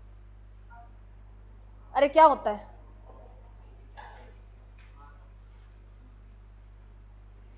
स्मार्ट। क्या होता है स्मार्ट? एक्सप्लेन नहीं कर सकते मैडम, पता तो है। हाँ, डिजिटल होता है मेरे बच्चों तुम्हें जैसे आज जो टाइम चल रहा है, कंप्यूटर की जानकारी होना, फोन की जानकारी होना, जैसे पैसे अब हम फोन से पे कर देते हैं, ये डिजिटलीकरण है। क्या है? डिजिटलीकरण है। भी हर कोई फोन से, पहले पैसे बैंक के चक्कर लगाने पड़ते थे, अब कितने ही दे दो। गांव में जैसे सीसी सेंटर बने, वहां पैसे जमा कराओ, बैंक में आपके जाएंगे, वहां चक्कर नहीं लगाने पड़ेंगे। दुकानदार के पास गया, पैसे साथ लेके नहीं जाने, वहां बस जो है कोड होता है उसको स्कैन करो और पैसे डाल दो। क्लियर है?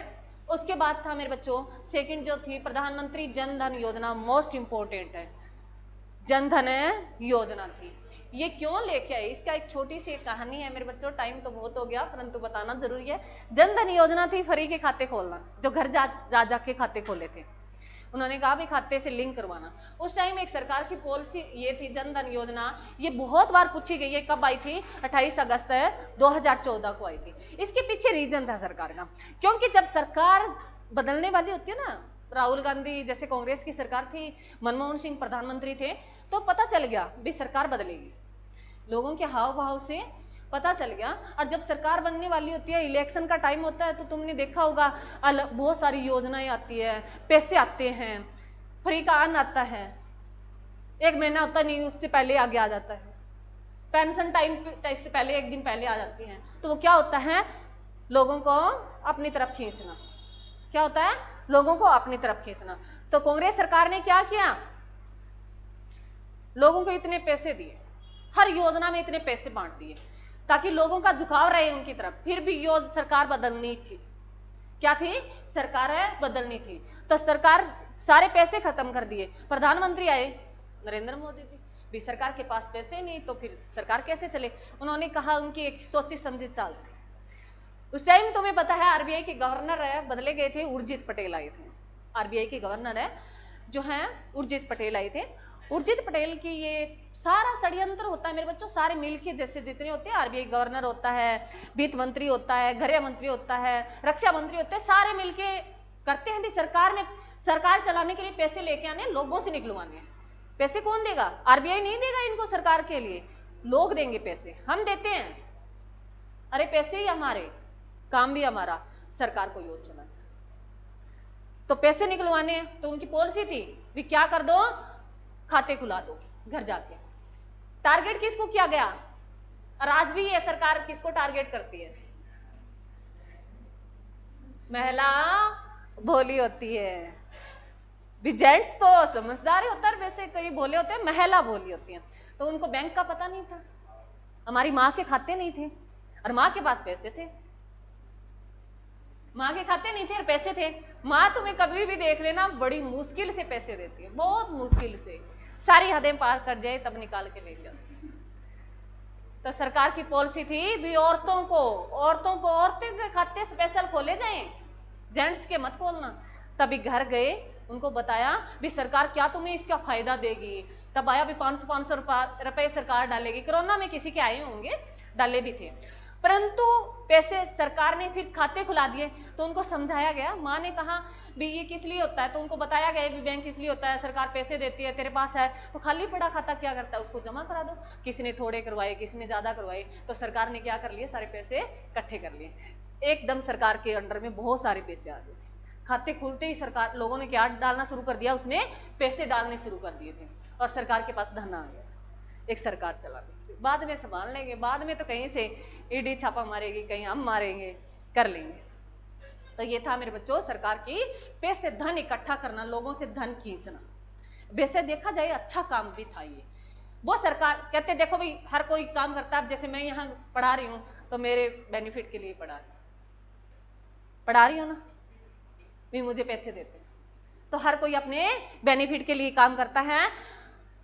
तो सरकार की पॉलिसी थी भी जन धन योजना, उससे जनता से पैसे खींच लो। तो पैसे जन धन योजना के तहत पैसे खींचे गए और सरकार पटड़ी पर चलने लगी। और वो पैसे किसके थे? सरकार के थे। सरकार ने फ्री दे दिया, योजनाएं दे दी, फ्री में दिया, लोगों के पास पैसे थे।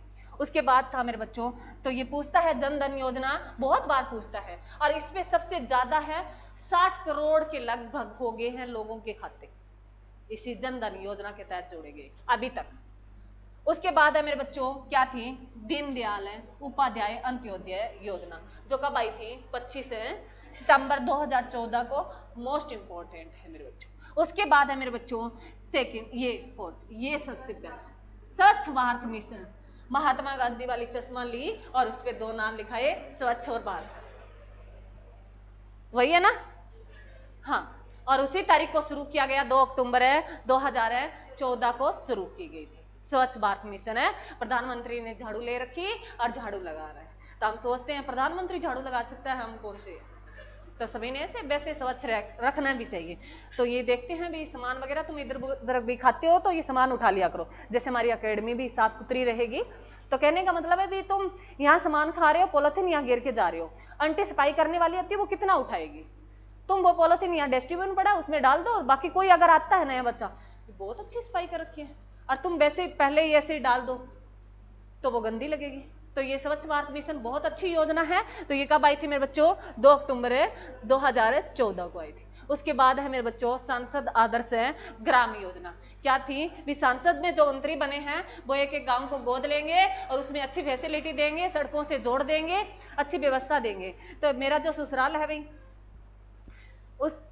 उसका नाम है आदर्श गांव चूली बागड़िया। तो मेरी सास कहती है ये आदर्श गांव है, मेरी सास को पता नहीं है वास्तव में होता क्या आदर्श। तो मैंने कहा भाई हमारा गांव तो ढांड सीधा ही था। ससुराल में गई तो उन्होंने कहा हमारे गांव में ना बहुत अच्छे लोग रहते हैं, तभी आदर्श लिखा है। लोग अच्छे होते हैं? तुम अच्छे हो? कहां से अच्छे हो? ये तो सरकार का प्रेशर है। जब सरकार का प्रेशर ना हो और ये पुलिस वगैरह ना हो, तुम अच्छे नहीं हो, तुम जानवर से बेड़े हो। ये तो हमारे पे प्रेशर है सरकार का, मतलब हमें कंट्रोल किया गया है। इंसान जानवर से खतरनाक प्राणी है, ये हमें एक्सेप्ट करना होगा। वास्तव में ये सच है, इसमें कोई नहीं है। तुम मान लो एक दिन अगर हमें, मान लो मैं ये कह दूं 1 घंटे तुम कुछ भी कर सकते हो, तुम्हें कोई पुनिशमेंट नहीं मिलेगी, मजाल है तुम शांत बैठ जाओ, शांत रह जाओ। तो ये हमेशा बोला गया है मनुष्य कभी भी अच्छा नहीं। हम जानवर को खा सकते हैं, खा सकते हैं ना? खाते हैं ना? हम नहीं खाते तो कोई बात नहीं, खाते बहुत सारे लोग हैं। तो हम जानवर से खतरनाक है ना? जानवर जानवर खाए तो उनमें तो कोई डिफरेंस ही नहीं है। हम इंसान को भी खा रहे हैं, जो अलग अलग घटनाएं तुम्हें देखने को मिल रही है। अरे इंसान को खा ही रहे हैं, कैसी एक मतलब ये कह रहे हैं जैसे मनीषा वाला कांड था, थोड़ा सा 1 मिनट मैं लूंगी। तो मनीषा वाले में क्या था? कौन था? लोग मोमबत्तियां ले रहे हैं, लेके जा रहे हैं। अरे तुम ठान लो ना, हमेशा कोई काम ही नहीं करेंगे, तुम ठान लो बस। मोमबत्ती लेने से क्या है? दिया जलाने से क्या है? अभी देखा आपने, नाम सुना मनीषा का? 4-5 दिन बच्चा आए वीर, क्या हुआ मैडम उसके साथ? क्या हुआ मैडम उसके साथ? क्या हुआ है? आप बताओ तुम, क्या हुआ है? लगा तुम्हें कुछ हुआ है? सब शांत। वो एक लहर होती है मेरे बच्चों, हर चीज की एक है टाइम होता है, एक लहर होती है, तुम ठान लो। मैंने तो उसी टाइम कहा भी तुम, हर कोई गलत क्यों सोचता है? मान लो जैसे अगर मैं नहीं कह रही हूँ, उसके बारे में नहीं बोल रही हूँ, तो दूसरा व्यक्ति क्या कहता है, मैडम कल को आपके भी तो 2 बेटियां हैं ना। मैं ऐसे सोच लूं मनीषा जैसा मेरे साथ ही हाल होगा, क्यों हाल होगा? अपने सही रहिए, सही रास्ते पे जाइए, क्या पता किसका क्या पीछे रहा है। तभी मैं लड़कियों से कह रही हूँ, लड़कों की गलती अलग से नहीं होती, हमारी सबसे बड़ी गलती होती है। लड़कियों की सबसे बड़ी गलती है लड़कों से। मैं ये बात एक औरत होते हुए कह रही हूँ, क्योंकि मानती हूँ इनको इतनी पावर है, हम इक्वल कभी नहीं आ सकते। किताबों में लिखा है भी हमें समानता मिली है, कोई समानता नहीं मिली। हम रात को 10 या 9 बजे से बाहर नहीं निकल सकते, क्योंकि हमें इस सिचुएशन में पाला गया है। जैसे उस टाइम झांसी की रानी थी, टाइम तो वही था परंतु वो एक ही थी। तो उसे जब वो मर गई ना, अंग्रेज उसके पास जाके देखे भी, उसको देखा किसी और बंदे को भेज के भी ये जिंदती तो नहीं है कहीं, तो उन्होंने कहा था कि भारतीय नारी सोती हुई भी शेरनी लगती है। परंतु अब वो कुछ भी नहीं रहा मेरे बच्चों, वो हमने क्या कर दिया, बाहर की जो रीलें वगैरह देख के उसमें होता भी कुछ नहीं होता, बहुत कुछ। जनता ना देखे ऊपर वाला देखता है। हम मन में जो फील करते हैं ना, मान लो जैसे भी किसी के बारे में हमारी थिंकिंग है, बनाते हैं, तो मंदिर जाना, मंदिर मैं ये कहती मंदिर ना जाओ, मैं बहुत कम रियल केस जाती हूँ। मैं किस लिए जाती हूँ, देखने के लिए जाती हूँ भी वास्तव में क्या हो रहा है, क्या सच में वही है। मैं सिर्फ जाती जरूर हूँ पर ऐसे नहीं मैं मुंह उठाया जब भी चल लिया, हर दिन मंदिर जाए, कोई जाने की जरूरत ही नहीं है। मंदिर है अंदर ही है, इस मंदिर को साफ सुथरा रखो, विचार इसके अंदर, ये नहीं है साफ सुथरा का मतलब अच्छी ड्रेस हो, अच्छी साबुन से तुम नहाए हो, कोई मतलब नहीं, साबुन कोई मायने नहीं रखती, उसके अंदर है विचार अच्छे होने चाहिए। तो ये था मेरे बच्चों, अपने आप सुधर जाओ, कोई कांड ही नहीं होगा। तो हमारा क्या चल रहा था, संसद आदर्श गांव की बात चल रही थी। तो मेरी सास को मैंने समझाया भी ऐसा कोई गांव नहीं है, चूली जैसा बिगड़ेल कोई गांव नहीं था। तो मेरी सास कहती है आपको कैसे पता, मैं कहती लोग कहते हैं, और लोग कहते हैं वो बात कभी झूठी नहीं हो सकती। तो मैंने कहा इसको आदर्श क्यों दिया गया, क्योंकि ये गोद लेके इसके आगे नाम जोड़ दिया गया भी सांसद आदर्श, ये आदर्श है गांव है, उसमें जो सड़कें बना दी गई और जो है मतलब पेड़ थे, जैसे क्या कहते हैं बगीची वगैरह होती है ना, जहाँ चार लोग पत्ते खेलते होते हैं, वहाँ वो चार दीवारी सी बना दी गई, जोड़ के चारों तरफ से ईंटें लगा दी गई, तो उसको मतलब गोद लेके सुधार किया गया, उसमें व्यवस्था दी गई, तो इसलिए आदर्श नाम रखा है। बाकी कोई ऐसे नहीं है, आदर्श कोई नहीं है जब तक तुम नहीं बदलोगे। उसके बाद है मेरे बच्चों, तो ये कब आई थी मेरे बच्चों, 11 अक्टूबर 2014 को आई थी। उसके बाद है मिशन इंद्रधनुष, इसके पीछे लिख लो ये क्या किससे संबंधित थी मेरे बच्चों, टीकाकरण से संबंधित थी। ये किससे संबंधित थी, टीकाकरण से संबंधित थी। टीकाकरण भी 7 बीमारियों के, इंद्रधनुष में कितने कलर होते हैं, 7 कलर होते हैं ना, तो 7 बीमारियों से संबंधित टीका एक लगाया जाए।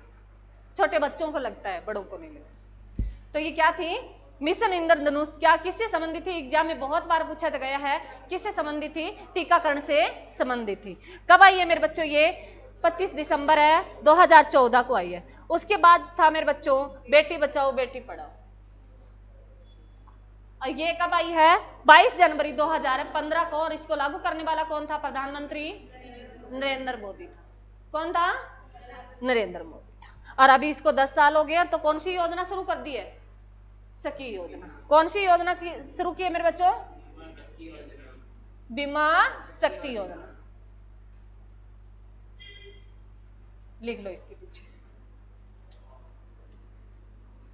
यही होगा, हाँ, बीमा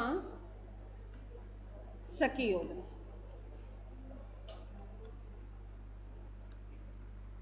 बीमा सखी योजना।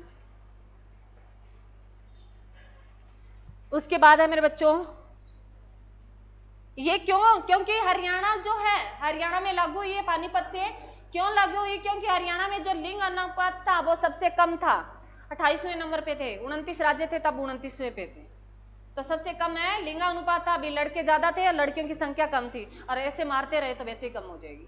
चलो आगे देखो, आगे है भी सुकन्या समृद्धि योजना, भी जो बेटियों का खाता खुला दो, जिनकी बेटियां हैं, और उनमें पैसे डाल दो, और उस पर क्या लिखेगी, बैंक जो है वो ऋण ब्याज ज्यादा देगा, इसमें 9.1% की दर से ब्याज ज्यादा देगा, ना कि सरकार उसमें पैसे डालेगी।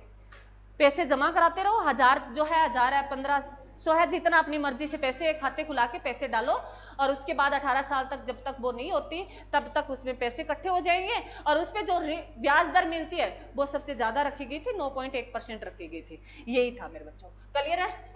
उसके बाद था मेरे बच्चों मृदा, जो ये कब शुरू हुई थी, ये भी 22 जनवरी 2015 को हुई थी। उसके बाद है मृदा स्वास्थ्य कार्ड, जो है मिट्टी की जांच करवाना, मिट्टी की जांच करवाना, ये सरकार ने योजना चला दी, हर जिले में फैसिलिटी दे दी मिट्टी की, परंतु आज तक यहाँ कोई बैठा हो बंदा जिन्होंने मिट्टी की जांच करवाई हो, घर वालों ने करवाई है, तुम तो कहाँ से करवाओ, तुम्हें जानकारी नहीं है, तुम तो अनपढ़ से भी गवार हो।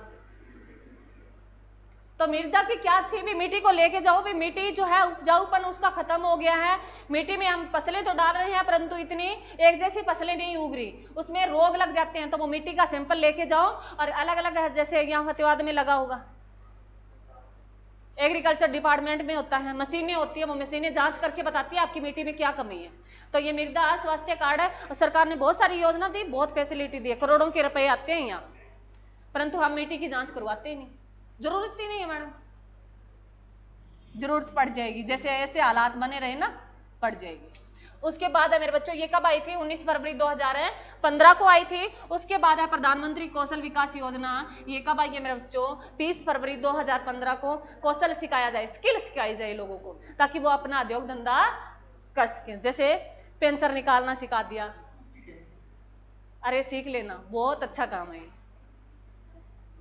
तो ये स्किल थी मेरे बच्चों, अलग अलग स्किल योजनाएं दी गई। जैसे जो है हमारे हरियाणा में पलवल में ददोला जो विश्वविद्यालय पढ़ता है वो स्किल से संबंधित है, कौशल विकास से संबंधित, उसमें स्पेशल ट्रेनिंग मिलती है लोगों को, जो ज्ञान दिया जाता है भी तुम काम कर सकते हो, अपना रोजगार चला सकते हो। उसके बाद था मेरे बच्चों सागरमाला परियोजना। सागरमाला परियोजना क्या थी? ये थी मेरे बच्चों, ये कब आई? 25 मार्च 2015 को आई। क्या था सागरमाला? हाँ, जो सागर है उसके तटों पर क्या बनाना?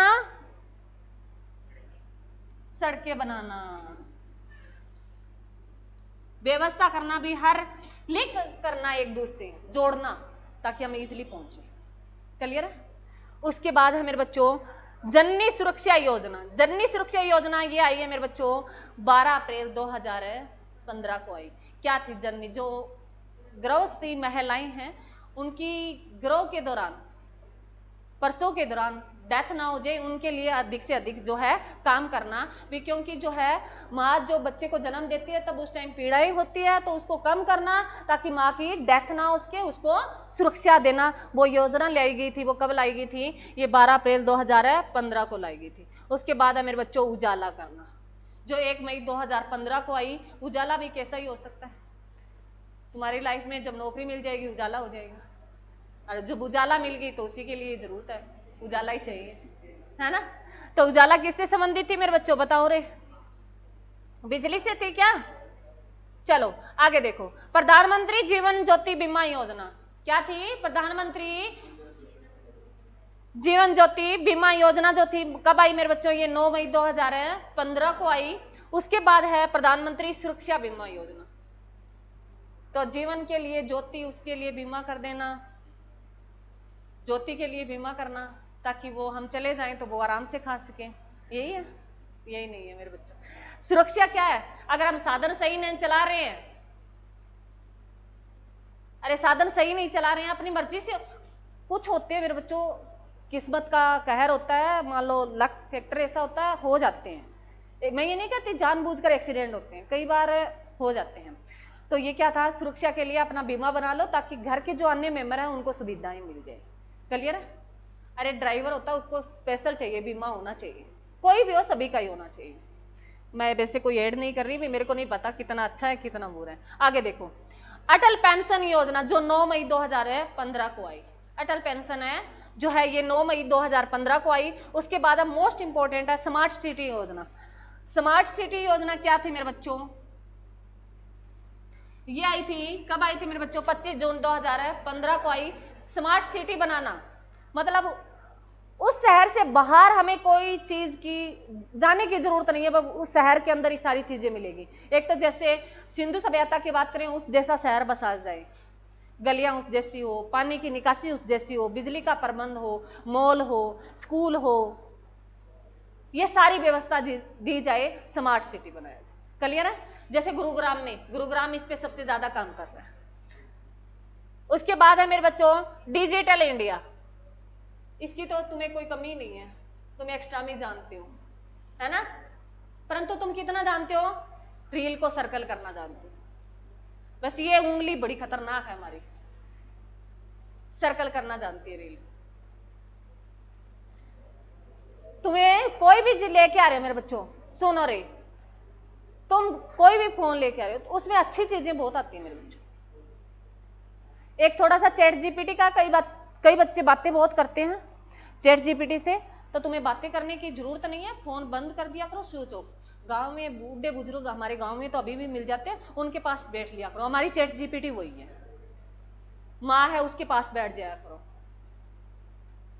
तो वही है हमारी, उसको बता दिया करो, वो हमें आपको सोल्यूशन दे देंगे। मॉडर्न नहीं देंगे, परंतु वो अपने एक्सपीरियंस के आधार पे तुम्हें बता देंगे। वो खुश हो जाएगी, मेरी बेटी है मेरे पास बैठती है आके 5-10 मिनट, मेरा बच्चा है मेरे पास आके बैठता है, मेरे से पूछता है। उनकी पूछ लिया करो तकलीफ, कुछ नहीं जाता। दुनिया में देख लेना, ये तुम्हें फोन जो है ये हमेशा लेके बैठेगा। मैं जाते ही बताऊं ना, मेरे साथ झगड़े भी होते हैं हमारे घर में, ऐसे नहीं है झगड़े नहीं होते, परंतु मैं मेरी सास को सारी बात बताती हूँ, सारी बात जितनी हुई है, मैं कैसे आई, कौन मिला, किसको मैंने क्या बोला। फोन में कभी फोन उठाती नहीं, किसी का फोन आता है ना साइलेंट होता है हमेशा, मेरी एक कमी है, मैं फोन कभी नहीं उठाती, बाद में देख के करती हूँ भाई किसी का फोन आया है। उनको बताती हूँ भी आजकल समाज में क्या हो रहा है, उनको सिखाती हूँ। अब वो सारा कुछ जानने लगी है, भी ऐसे पढ़ाई होती है, भी ऐसे पढ़ते हैं, इकोनॉमिक्स वो जानती है। वास्तव में ये नहीं जानती इकोनॉमिक्स क्या होती है, परंतु इकोनॉमिक्स पता है मैं क्या पढ़ाती हूँ, क्योंकि मैं उनको ये बताती हूँ। तो उसके बाद है मेरे बच्चों क्या था, इंद्रधनुष। इंद्रधनुष था मेरे बच्चों, ये सार्वजनिक बैंक जो थे उनको 7 सूत्रीय, जो सोशल बैंक थे एसबीआई बैंक वगैरह, उनको 7 सूत्रीय जो कार्यक्रम था उन बैंकों का, लोगों को जागरूक करना, अलग अलग लोगों को जानकारी देना। ये बैंकों के ये इंद्रधनुष जो मिशन इंद्रधनुष है वो किससे, टीकाकरण से संबंधित है, और ये इंद्रधनुष किससे संबंधित है, सार्वजनिक बैंकों से संबंधित है वही 7। क्लियर है। उसके बाद है मेरे बच्चों उदय, ये 2015 में है। उसके बाद है स्टार्टअप है अप इंडिया, मोस्ट इंपोर्टेंट है, एग्जाम में क्वेश्चन है, पूछा ही जाता है। ये स्टार्टअप इंडिया है मेरे बच्चों, तुमसे पूछता है भी 16 जनवरी को हम कौन सा डे मनाते हैं रे, स्टार्टअप डे। कौन सा मनाते हैं, स्टार्टअप डे मनाते हैं, दिवस मनाते हैं। एग्जाम में बहुत बार आता है भी 16 जनवरी को हम कौन सा डे मनाते हैं, स्टार्टअप है दिवस मनाते हैं। स्टार्टअप मेरे बच्चों नई नई टेक्निक खोजना, तुम्हें अपने दम पर बिजनेस लगाना। सरकार बहुत सारा ऋण देती है, लोन देती है, तुम अपना स्टार्टअप शुरू कर सकते हो। और एकदम से नहीं होता मेरे बच्चों, धीरे धीरे बहुत कुछ होता है। ये बात सच है भी बूंद बूंद से घड़ा भर जाता है। तो तुम अपना स्टार्टअप लगाओ, अगर जिस बच्चे की मर्जी है तो वो धीरे धीरे अपना, कोई बात नहीं, पढ़ाई के साथ साथ अपना काम कर सकता है। तो ये सरकार ने इस योजना के तहत बहुत सारे कार्यक्रम चलाए थे। उसके बाद है मेरे बच्चों सेतु भारतम योजना, जो है 4 मार्च 2016 को आई। उसके बाद है स्टैंड अप इंडिया, जो है 5 अप्रैल 2016 को आई। फिर है ग्राम उदय से भारत उदय, भी जब गांव में सारी फैसिलिटी पहुंच जाएगी, गांव के लोग जागरूक हो जाएंगे, उस टाइम पूरा भारत का उदय हो जाएगा। उस टाइम है तो ये कहा, ये महात्मा गांधी की एक लाइन थी भी, जो भारत कहाँ बसता है, गांव में बसता है। भारत कहाँ बसता है, गांव में बसता है। तो ये भारत है, ग्रामोदय से भारत उदय योजना कब लाई गई, ये 14 से 24 अप्रैल 2016 को लाई गई थी। उसके बाद है पीएम है जो है उज्ज्वला योजना, जो 1 मई 2016 को मेरे बच्चों। उसके बाद है नामिम गंगे, गंगा में सुधार करने के लिए 7 जुलाई 2016 को लाई गई। उसके बाद है प्रधानमंत्री ग्रामीण डिजिटल है साक्षरता, लोगों को जाके जानकारी दो डिजिटल के बारे में। क्लियर है। उसके बाद है उड़ान, उड़ान में था उड़े आम नागरिक, देश का आम नागरिक उड़े। जो प्रधानमंत्री ने ये योजना लागू की थी, तो तब उस टाइम कहा था भी हवाई चप्पल पहनने वाला भी हवाई जहाज की यात्रा करेगा। तो ये किसको, हवाई जहाज को बढ़ावा देने के लिए, तभी ये जो है हिसार वाला शुरू कर दिया हमारे लिए। चलो उसके बाद जिज्ञासा भी, ये जो है उड़ान कब शुरू हुई थी, 27 अप्रैल 2017 को हुई थी, और जिज्ञासा जो है 6 जुलाई 2017 को हुई थी। क्लियर है। और शादी सुगौनी योजना भी जो है ये शुरू हुई थी मेरे बच्चों 8 अगस्त 2017 को। जो है ये मिलता है मेरे बच्चों, पैसे देती है सरकार, जो है लड़कियां जिनकी शादी गरीब घरों में मिलते हैं, 51,000 से अब शायद 71,000 कर दिए गए। उसके बाद है सौभाग्य योजना, सौभाग्य योजना ये कब आई थी, 25 दिसंबर 2017 को आई। उसके बाद है गरीबी बार छोड़ो अभियान जो चलाया गया था, वो 11 अक्टूबर 2017 को चलाया गया था। उसके बाद है भारतमाला जो परियोजना, क्या थी भारतमाला परियोजना, क्या थी मेरे बच्चों, ये जो शुरू की गई थी 24 अक्टूबर 2017 को की गई थी। ये नदियों को लेके, इन जिलों को लेके भारतमाला परियोजना शुरू की गई थी। उसके बाद है समग्र शिक्षा अभियान, जो सभी लोगों को साथ लेके, सभी को साथ शिक्षा दी जाए, इंक्लूसिव शिक्षा दी जाए। वो क्या थी, वो कब शुरू किया गया, ये 1 अप्रैल 2018 को शुरू की गई थी। उसके बाद है पीएम आशा, ये 12 सितंबर 2018 को शुरू की गई थी। और याद रखना सितंबर माह को जो अब लग गया है ना, आज कौन सी तारीख होगी, कौन सी तारीख होगी, 3 होगी क्या, 3 सितंबर हो गया। पूरा सितंबर माह जो है किस पोषण माह के रूप में मनाते हैं, याद रखना मेरे बच्चों, एग्जाम में आता है वे पोषण माह के रूप में कौन सा महीना मनाते हैं, सितंबर माह मनाते हैं। क्लियर है, अरे क्लियर है, पोषण क्या है, क्या है पोषण,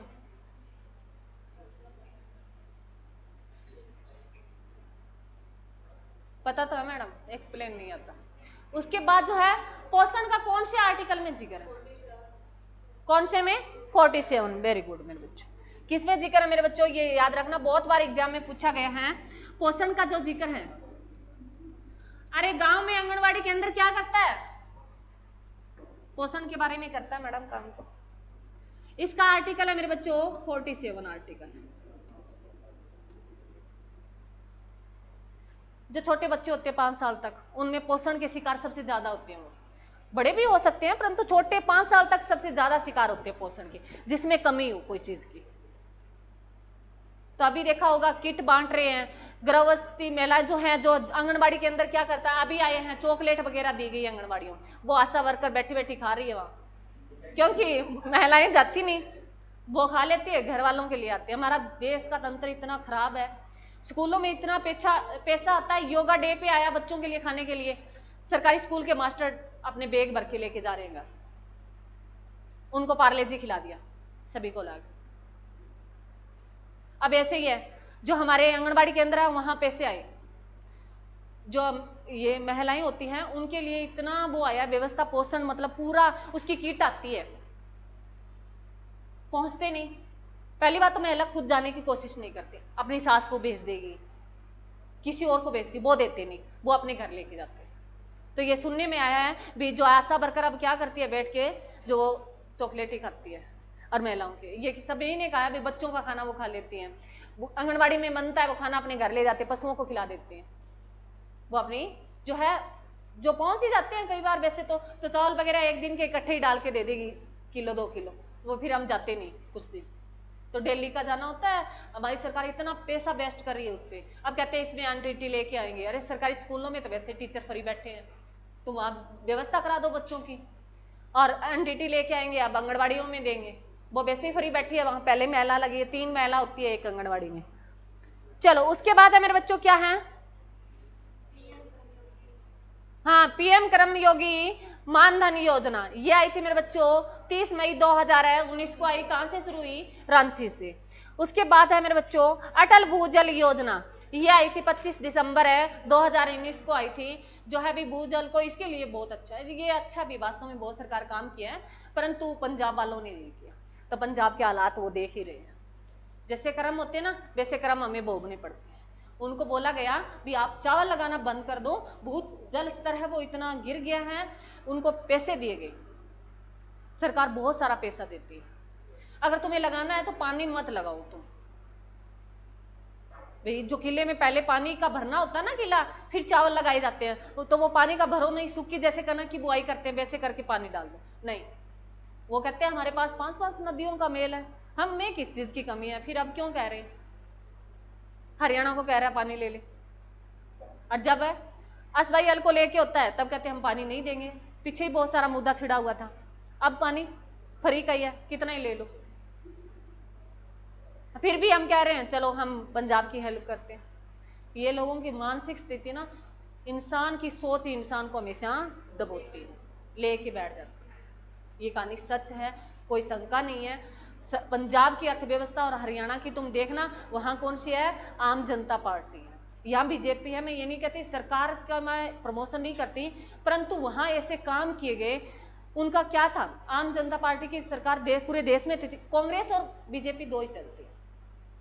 कोई बात नहीं, अब आ गया, आगे कांग्रेस आ जाएगी। इनका पटड़ा बदलता रहता है, कांग्रेस कभी बीजेपी कभी कांग्रेस। आम आदमी क्या था, इतने इन्होंने अनशन किया, अन्ना हजारे ने किया, और जो है सीएम कौन बन गया दिल्ली का, केजरीवाल बन गया। केजरीवाल ने क्या किया, दिल्ली के तुम हालात देखना। और केजरीवाल को जो ईडी ने छापा मारा, उनका 6 करोड़ का वॉशरूम, हैरानी होती है तो वॉशरूम ही 6 करोड़ का, इतनी व्यवस्था, मतलब इतना उन्होंने पैसा जो आम जनता को, जो गरीबी झोंपड़ियों वालों को देना चाहिए, उन्होंने सोचा भी जितना लूटा जाए सरकार के में, सरकारी कोई भी हो चला गया ना तो वो कहता है भी पैसा आ जाए, बस एक बार बस बन जाओ तुम। तभी तो देखा है, नेता का बेटा नेता बनता जाता है, उनको कोई पूछने वाला है, वो जानते तो है नहीं, उनको जानकारी है नहीं, परंतु टाइम का जो पहिया है वो घूमता जरूर है, सभी की बारी आती है। तो आम जनता पार्टी इन्होंने क्या किया, सब कुछ फ्री कर दिया पंजाब में। अभी तुम्हें कह रही हूं हरियाणा वालों, भी तुम्हें जब सरकार फ्री दे रही है ना, तो ये तुम्हें लत डाल रही है, तुम्हें हपाइज बना रही है। सरकार तो क्या चाहती है, हमें वोट देते रहे, तो सरकार बदल दिया करो हर 5 साल के बाद, तो लोग आएंगे, कुछ साल तो काम करेंगे ना, तो सरकार बदल दिया। चलो उसके बाद देखो मेरे बच्चों, कौन सा है, सागर मित्र है योजना, जो 1 फरवरी 2020 को आई, और 1 फरवरी को हम कौन सा डे मनाते हैं रे, 1 मई को बनाते हैं क्या, 1 मई को कौन सा डे बनाते हैं, चलो मैंने वहां नहीं लिखा है, अभी एक योजना थी मजदूर दिवस, भाई लिख लेना, जहां 1 मई को योजना जो लागू हो रही है वो 1 मई को हम मजदूर दिवस मनाते हैं। उसके बाद है मेरे बच्चों, टीबी हारेगा देश जीतेगा योजना, 1 फरवरी 2020 को आई, और ये टीबी जो है, इसकी एड कौन करता है टीबी की, अमिताभ बच्चन करता है। कौन करता है भाई, अमिताभ बच्चन करता है। चलो उसके बाद है पीएम गरीबी कल्याण योजना, भी ये 26 मार्च 2020 को आई, और आत्मनिर्भर भारत अभियान ये 12 मई 2020 को आई। आत्मनिर्भर भारत है मेरे बच्चों, तुम खुद काम करना सीख जाओ, अपना अपना काम खुद कर लिया करो, तुम्हारी माँ के लिए तुम बेस्ट हो, बस सिर्फ अपना अपना कर लिया, पढ़ लिया करो और अपना अपना काम कर लिया करो घर में।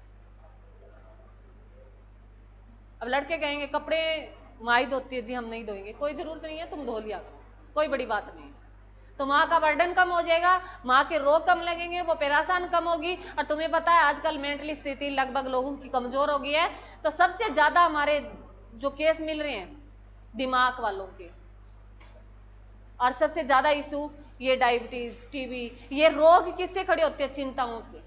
चिंता चिता है, चिंता चिता है। माँ सोचती है मेरा बेटा जो है 4 साल से जा रहा है अभी तक लगा नहीं, वो सोच में डूबी रहती है, तो तुम काम कर दिया करो, उसका बर्डन कम कर दिया करो, तो उसको रोग नहीं लगेंगे। क्लियर है भाई, थैंक यू भाई।